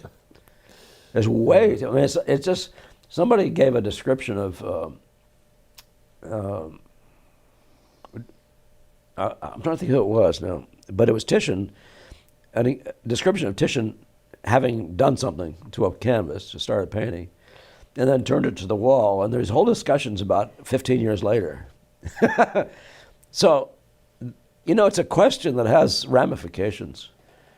And from the point of view of your skill level, though, you want to be able to, if you walk into the room and you need to draw this figure, you need to be able to do it in an efficient model, efficiently. That's all, in a sense, that's all Impressionism is, except it's not photographic. It's soul-searched, you know what I mean? But, in other words, you have to bring what you value, that has to succeed at arriving on the screen in those hours. So it's going to be whatever it takes, but given that it's rather similar to just simply drawing a really good figure, where the whole thing is just an isolated figure, as you guys have been doing the last week. And you need to be able to get in the room, do that thing with efficiency, and get out. Now the search in the Impressionist model goes on and on and on and on. But if you, and the reason that's not the model, though, and that was where John Peterson, I'm going to pick on you, but I came in one day and you'd been working on something for a long, long, long, long, long time. And it was getting better in little ways. It was always improving. But it appeared, though, and our discussion was that it appears that you don't know when the end arrives. When it's all noodled up is when the end arrives. That isn't the way painting from life works. Unless that's your model, but I mean, that's not an aesthetic model. That's a photographic model. That's what I worry. So is it noodled to such an nth degree? Well, I have to say that there's a certain amount of that pride that's involved in that. That's kind of fascinating, I don't put work out there that's got marks that aren't noodled right up so everybody can see what every little thing is, or something, in that category. So, but so you can see how that could be a little bit all over the place. Yeah, well, I noticed even in my own experience where I would almost not come up with a concept of where the end is, where the finish is, because I'm in the sort of taken for granted that it's in the noodling. Yeah. Well, the process will take you to some good place. Well, that always implies dotting T's, crossing I's, etc. And there's no escape from that. It's a deadly road. And that's why Degas addresses it the way he does. He says, not that. Remember? You see that quote. It's not that, crossing T's and dotting I's. It's having harmony. So, what are you harmonizing? Now, I'm going to say, though, that in a painting in which you have a very specific realism in some place, and then nothing anywhere else, he could argue it'll have a unity by having it in one place and nowhere else, but it'll also be completely flawed from a point of view of harmony when the idea of a whole rectangle is about the distribution of data. So it's like having a yellow in the room and not seeing another yellow again until you get done. Degas is in more of that mindset. And so, Yeah, but yeah, Yeah. good. Yeah, we better move on. Yeah. Oh, that's what I thought was good. All right, thank you, sir. Thank you, Caroline A. Caroline A, is that a second? Oh no, Caroline yeah. A had just a question earlier. Thank Yeah, you. that's right. Hey, Caroline, don't think because we answered your questions you have to throw money at us. I mean, unless you want to think that way, it's okay. But thank you so much, Caroline. All right, thank you. She's the Amsterdam, Caroline. Yes. Yes. Yeah, good. Nice, good memory. Yeah. Okay, we're going to take one more question, and then I'm going to take a break because my throat's starting to go again. I'm going to need to clear a little All bit. right. Yeah. Okay, Tejas Nair had asked this earlier. Do you have any favorite films/filmmakers that have impressed you visually? Yeah, can I come back to that question? I'd like to talk about that. I love Yeah. film. And yeah, but yes, a number. And I keep seeing that more and more people are involved in doing it better and better, even on minor levels. You know, guys that don't have names and stuff. That they're paying attention to visual beauty, relational beauty, and stuff like that. Yeah, let's take a pause then, Mr. Producer, and we'll just be right back. Let's not make it more than 5 minutes this time. Yeah. That should seem to take care of us pretty good last time. All right. All right.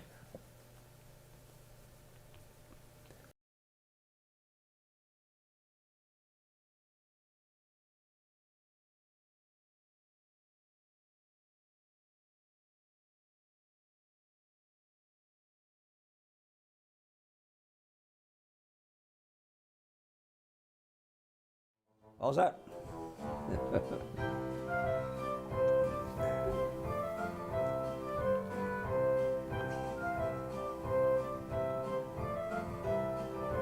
What a production. You guys are geniuses. Hey, Merry Christmas to all of you, all of this great family we've become over the last couple of years. What, 14,000 strong of you? I mean, it's amazing, crazy stuff. And of course, the whole world loves you, so it's 14 billion. We know that. All right. There's some love. Thank you. Alex. I don't know if it's the gets in same my Alex eyes. or a different Alex, but we got another Alex. Thank you very much. We so greatly appreciate it. Both Alexes came without second Yeah. letters. Yeah. Great. All right, thank you. Well, thank you, Alex.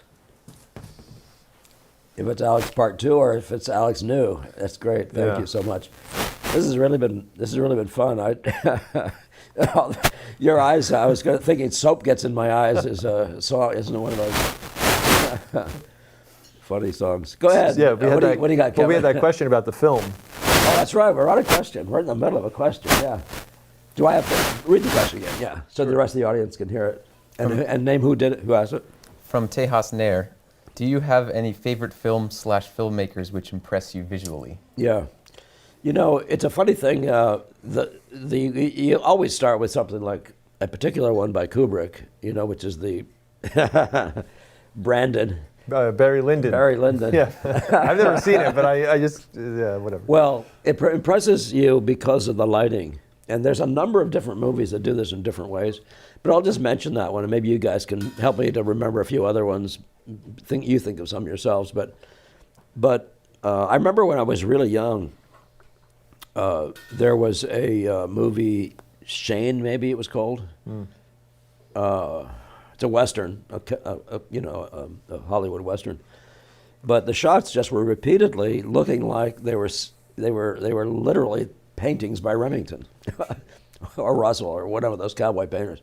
Shot between wheels, spokes of, the spokes of wheels and stuff. Crazy stuff, it would always be that sort of that first shot, and then the whole scene would evolve. And you see that sort of thing.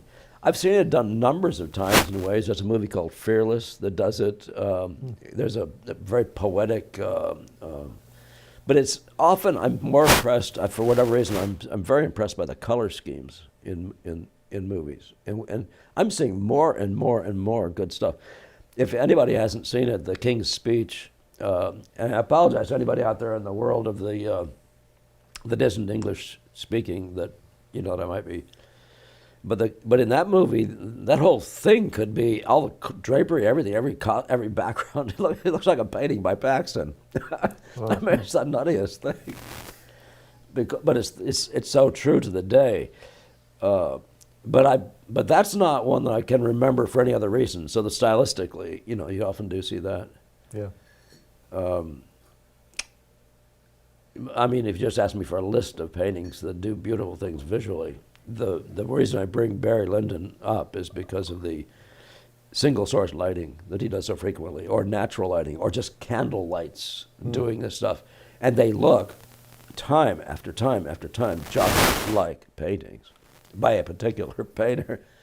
And I believe it's an English movie, so I think most of the paintings you're going to see are like by Hogarth or I'd have to do an analysis of it. But the fact is I kept thinking, that's Yeah.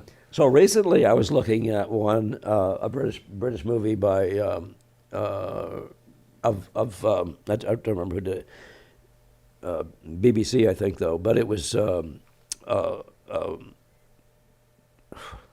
Tale of Two Cities. It's not the movie, but The Dickens. the Dickens movie, yeah.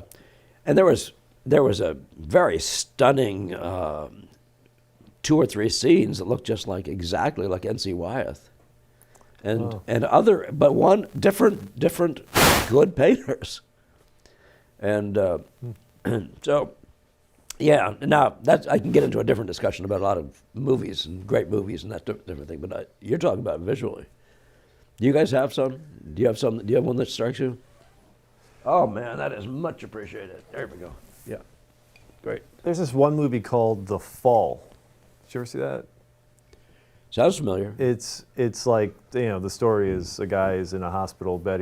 He's a stuntman in the early 1900s, and he fell, broke his back, and he's recovering. And but he's telling this story to a little girl in the hospital who lives in the hospital. And so we see the story, kind of like what's that movie where you're seeing like the never-ending story is like somebody's telling a story, and we get to see the imaginative thing played out. Yeah. Anyway, it's shot in like 17 different exotic locations in the world, but they get all these beautiful compositions and sense of scale and color and interesting point of view, and maybe not to the same degree as Barry Lyndon, right? No, but you do see a lot of influence of Western art and then why wouldn't it be? What else do they have to work with, aesthetically? I mean, you'd start with the images and the illustrators at the very least, but who are the great illustrators? They're the great painters of all time. Did you have a thought on a favorite one that has got images in it that strikes you? Something, just one thing that pops up in my mind that strikes me visually was Blade Runner, I think. And, that one I got to think about because it impressed me in also, some way. Yeah. Oh yeah, the recent one that one especially. I just remember this big orange shot in it, which was beautiful. But I think the first one too, if I recall, had some really good visual moments. Yeah. But no, it's going to be the unmaking of me to tell you I like Mad Max. Oh, the more recent one? The recent one. Yeah. Well, first of all, it starts and goes 20 minutes of just pure imagery and music before you hear a voice say anything. I don't know if it says anything after that either, but these are scenes of war and stuff like that, and there are some absolutely dramatic stuff that any of the greatest of the grandeur producers of all time, and I'm talking about even the guys like the Hudson River School painters. That stuff is really well done. Yeah. The scale. It always strikes me that there ought to be more of it in the movies because, it's just a question of framing mostly. But I do wonder sometimes how many people actually get it. At one point, Mr. Producer brought a bunch of guys from Emerson College up here, and we had a 2 or 3 hour seminar on composition with these guys. And they wanted to stay. I mean, it wasn't me. I think I charged them $20 each or something. Yeah. Just to because I didn't want to do it for free. Didn't think it was right. But yeah, you want to see, and that's one of those things I've seen with when Mr. Producer was doing his film slams and stuff like that. He seemed to actually care about shots, you know, where a lot of guys were just trying to get the story done, you know, or thinking, I can't put time into that. But that shows you his orientation, though. He's very much organized, much more around the camera, not the cinema side of it, the cinematography side of it, you know. Anyway, yeah, we better keep going and get through this. Yeah. But I gotta say, we got maybe 15 minutes left, guys. So I want to cover as many people as I can. So I'll try to be a little more brief, and I'll try to drag you guys in maybe a little less. Okay, well, we have a question from the Painted Trout. That's a good name. I always like that label, though. So, I like it too. Yeah, yeah. Saying, I just returned from NYC where I saw the Manet Degas exhibit at the Met. I'm a greater fan of Degas. I have been greatly educated by your channel, but I'm wondering why you never talk about Manet. Manet, yeah. That's a fair question. So much of what one is what one is. And I think you are stuck with having to live your life along your own path, you know, that which draws you. And I think that's all it is. And it isn't that I don't respect Manet, but he doesn't challenge me on the same depth, the same level. Manet's doing something, you know, the tonalist sort of thing that was being done by a lot of people, the John Kynes and people like that, rather similar, not to put it in the same exact camps. But there's something about Degas that the longer you look, the more you see as a painter. And so if you're thinking developmentally, which I always am, what Gavin will say about him, he's always interesting. I can't tell you that about, I couldn't use that expression about, I think Boudin is more interesting than Manet is sometimes. Doesn't mean I don't like numbers of things by Manet, though. So that's where I wouldn't want anybody to get the wrong idea about me. For some reason, I just love the dude. What's that one called in the garden there with the, anybody know the name of that one? Very classical. And I love the range. Oh, yeah. I love the soldier lying on the ground. I mean, these are all marvelous stuff. But maybe they're too simple in a way that doesn't seem challenging or something like that. They're almost anecdotal knockoffs, almost. But I don't want to do anything to take him down. Yeah. I'm with Degas that way, and he's always aware of the masters, and he's always, you know. But Degas keeps saying, you keep looking at him thinking, what's he doing now? I never saw that before. And you see that it's consistent in his work, and you see this beautiful evolution. That's something I used to say that about Paxton, that there's something about what he's doing, his way of working, that any child could learn from. And I think it's true also of Degas, but in a very different way. This is primarily a problem of composition. The guy is the most challenging, most interesting person, and he breaks. It's not that he just breaks rules or something like that. He breaks through to the purest of what this really is, rather than making a happy picture about some subject. Do you see what I'm saying? Yeah. So that's hard to communicate sometimes, and that's where I spend my time. So I would never want to take any. I love some of these guys. One of you guys brought up a British painter, Shannon. Was it Shannon? I forget. And I can like him. And there's a number of these. There is a beautiful Irish painter that I had online, but they are not the guys that had this thing I needed, or that were saying, "That's the guy, Paul." And you have to follow your own lights. That's just a real thing in life. You have to follow your own lights. But, don't do it just out of willfulness. You're doing it because it's calling you and there's something very significant about it. Yeah. There's some value there that's calling you. So you're stuck with who you are, All right. You're having way too much fun, Evan. Bonds Art Studio. Thank you. Is that right, B.O.? Mm-hmm. Cool. All right. Challenging. There we go. They say, Mr. Ingbretson, I accept a small token of gratitude and appreciation for everything you do for the craft. As a young painter hungry for knowledge of this ancient craft, I feel so fortunate to have found you. Thank you for nourishing... That's some soap, sorry. Thank you for nourishing and satiating our appetites.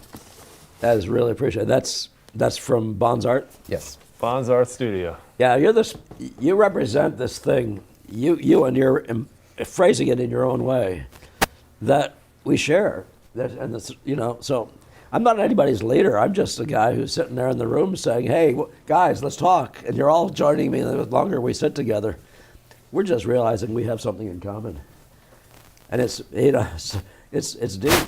and it's worthy. Yeah.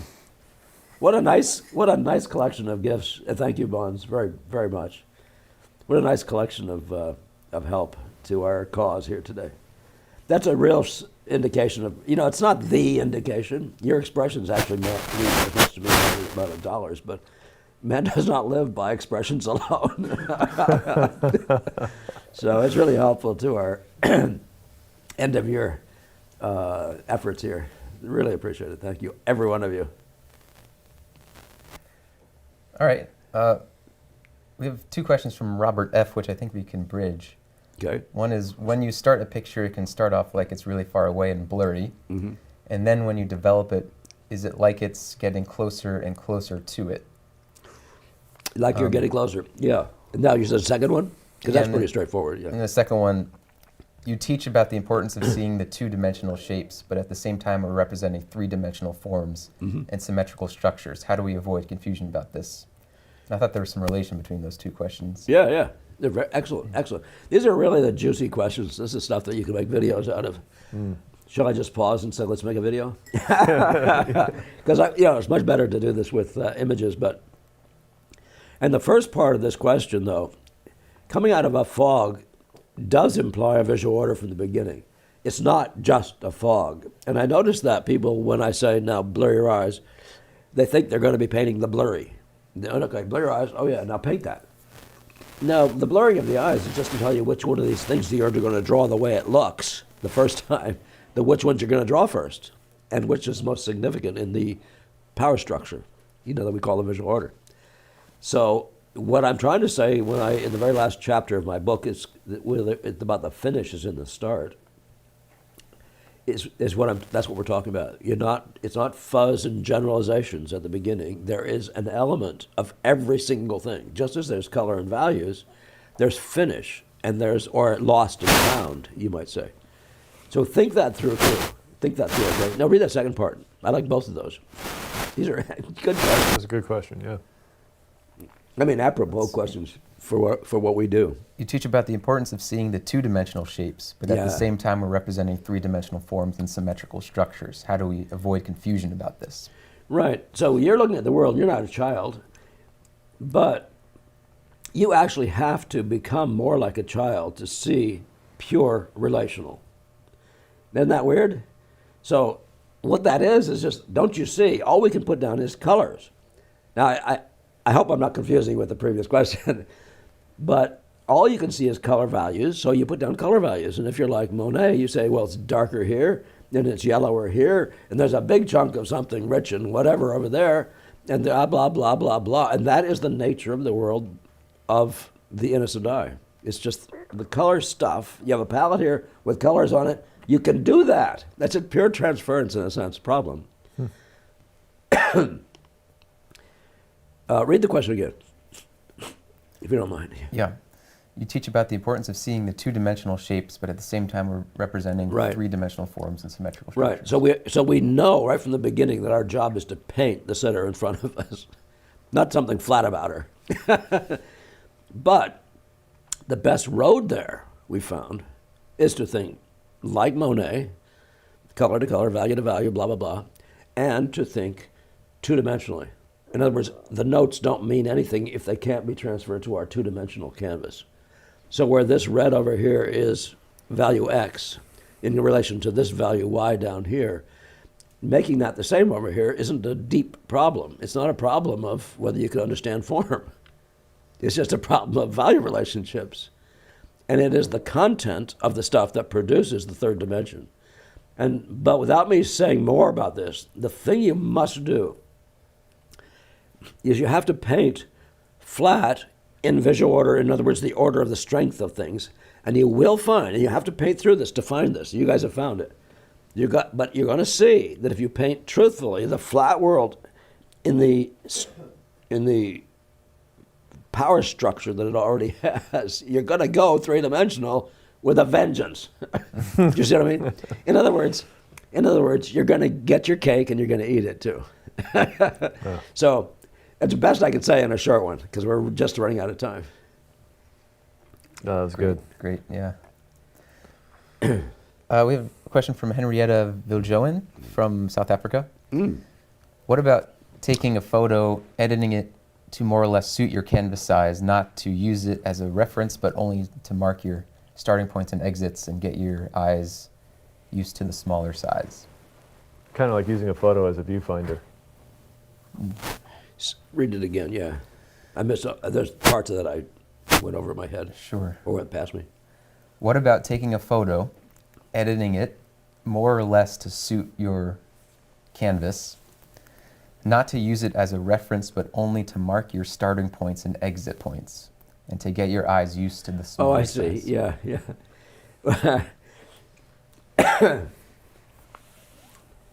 Spitball me, Lord, over the home plate of life is all I can think about. I did look that up. It was a 35-second tune by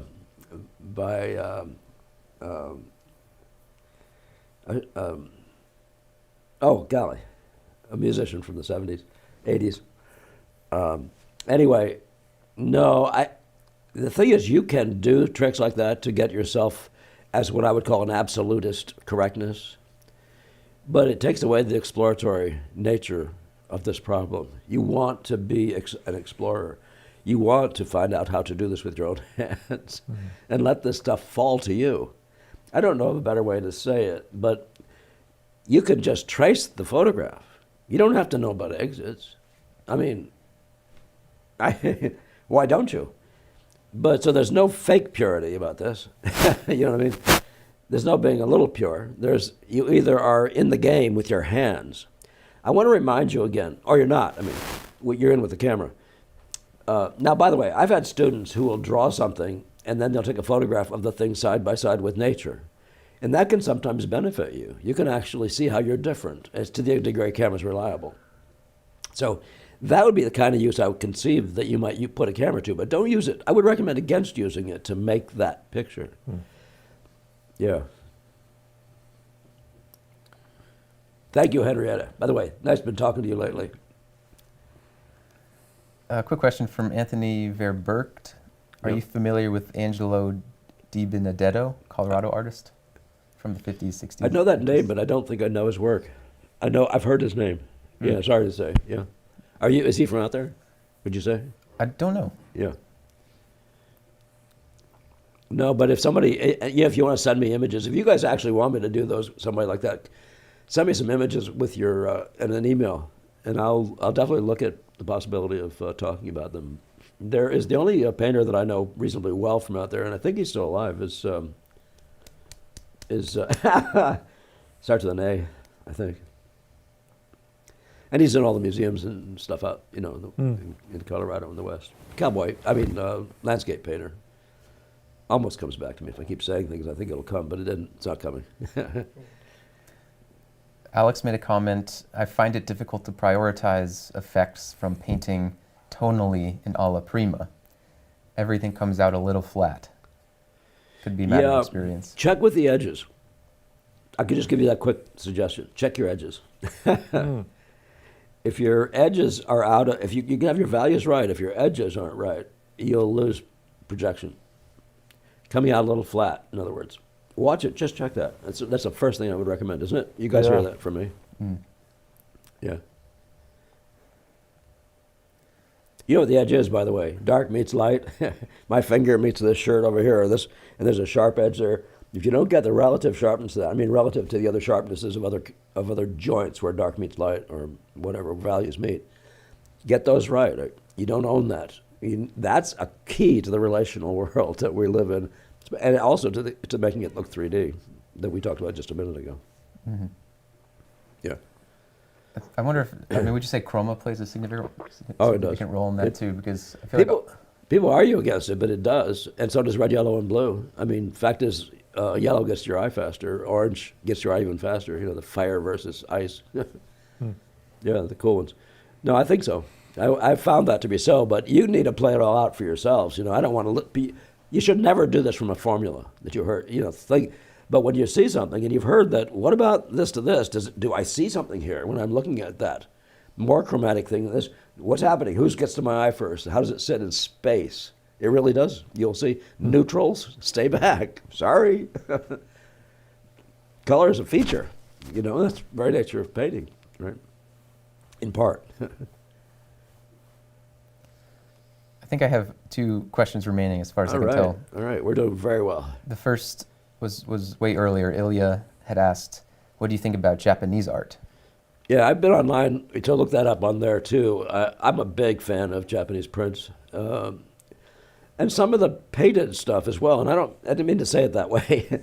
there's ink painting, very like the Chinese. But when you come to the print, there's something almost so sophisticated about the print. And it's, I want to compare it rather in some ways to Ang. There's something about it that's so fascinating. And it's such a craft, such a high craft. But both those guys do these ink paintings. I'm thinking of Seshu and some other guys. I say guys, meaning the Chinese and the Japanese. And I know you're not the same people per se, but what happens in that whole conversation that has to do with ink touches, the direct touch, put it down and leave it, and all that sort of stuff. There's a lot of fun in that sort of stuff. But my impression of the Japanese art done by of the prints is that it's anything but that. And it's all thought through very carefully.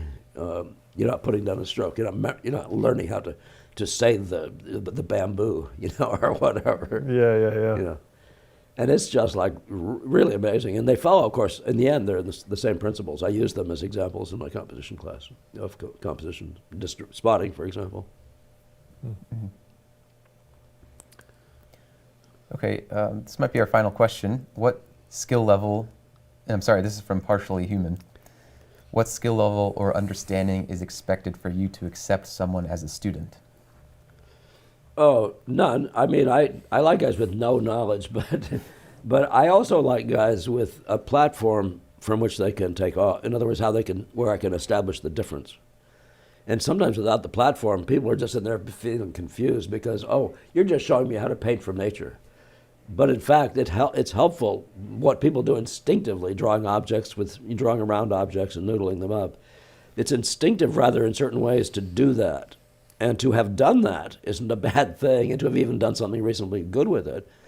For me to say, then now try this, because you're not in a fear zone or something. But no, I don't live there. I'm happy to work with people who don't have any skills at all. And I have to say, I prefer these days that you work with one of my students first. And maybe I'm getting impatient in old age or something like that. But so much of your time gets short in life.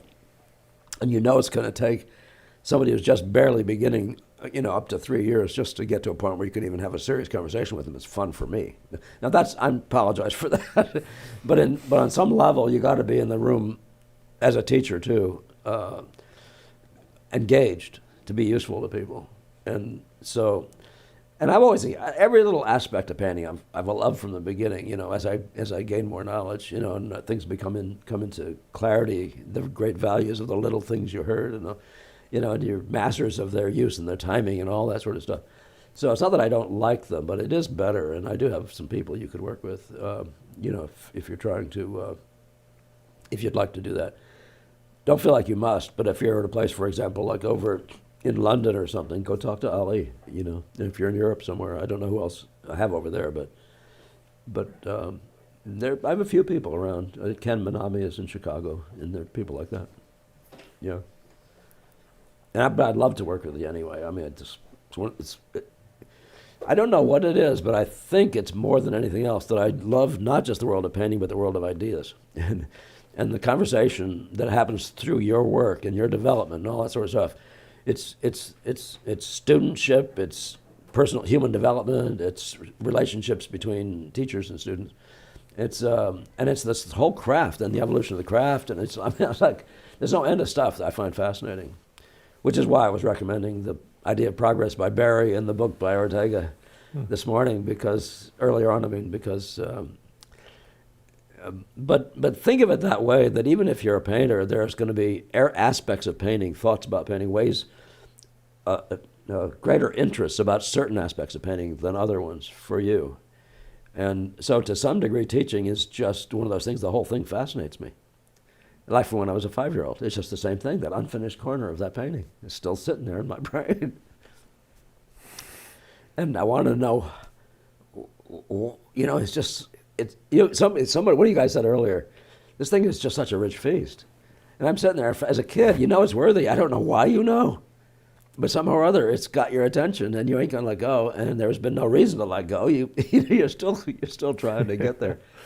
So I love every aspect of the evolution of the form and all that stuff as well. And I love so working with people is, in the end, one of the things that matters to me a lot is what happens after me. And I don't mean because of me wanting to have legacy or go on like that. But you do want to have been in a role that has continuity with history. You want to be. That's why you study to become the real thing. You know what I mean? Mm. Because you don't want to have just by chance done some sort of something or other. You want to actually have thought through this thing. And that's why I say so often to you guys, look, what brought you to the dance? What's the very nature of this form? You got to get that. Doesn't mean I'm going to tell you what it is. Doesn't even mean I can tell you what it is. But you got to get that. That's got to be a thing you're sorting from it right away. Get on it. Get on it. Get on it. So that's one of those things that can happen in the teaching modality. So why would I ever reject anybody or a new opportunity like that? Hmm. These guys are involved with me in a way where I'm hoping to make some larger pictures together as a team with these guys. I call it backing into the Bottega model, and I'm hoping we can do that together. But I was thinking of the time I had with Gamble and how abbreviated it was, and you think you have all this time in the world, and but still, even in my shoes, you have to, meaning my shoes, meaning an ancient soul. I know I look like Santa Claus, and that's not true. Yeah, it's cold up here, but it's not the North Pole. But you still have to have a sense of purpose, and so what you guys can bring into the field of something I've watched my whole life, which is the idea of working in a workshop with multiple people working together on single pictures and larger pictures and so. If you're to the degree these guys are interested, it's a new level a new area of exploration for me, and trying to work it out. It's how many other areas are there? It's just fascinating, but you do need to maintain. I understand that the survival of a guy like who was it? I just read just lived to be 100 years old. But it was a French philosopher or something. And I was surprised because he has this massive influence. It wasn't Descartes, but it was somebody around that time. But what was it, 99 or something, the Titian was? Anybody know? But something like 99. But he must have been, apart from being healthy, which I'm not today, he must have been just flat doing something he must have been driven. He must have been focused. He must have had purpose. And I know a lot of those guys did have purpose in the sense of somebody's always asking them for another painting and stuff, which is a big, big piece of purpose. But I think it's bigger than that for most people. Hmm. And but teaching has always been a big part of it, and who knows what might happen next, which is part of the fun of being an impressionist. So, oddly enough to say that, isn't it? Yeah. Well, thank you. Thank you, Shawn. Shawn Vales, Kevin Sirachi. I don't know anything else I can say except Merry Christmas to you guys, and Merry Christmas to all of you out there. Thank you very much for what you did for these guys today. Thanks, everybody. Thanks for the soap machine. Yeah. Thank you, Paul. Yeah, thank you. Very welcome. It's been fun. It's been a lot of fun. And Evan even survived the 1993 blizzard. I didn't know you were alive back then.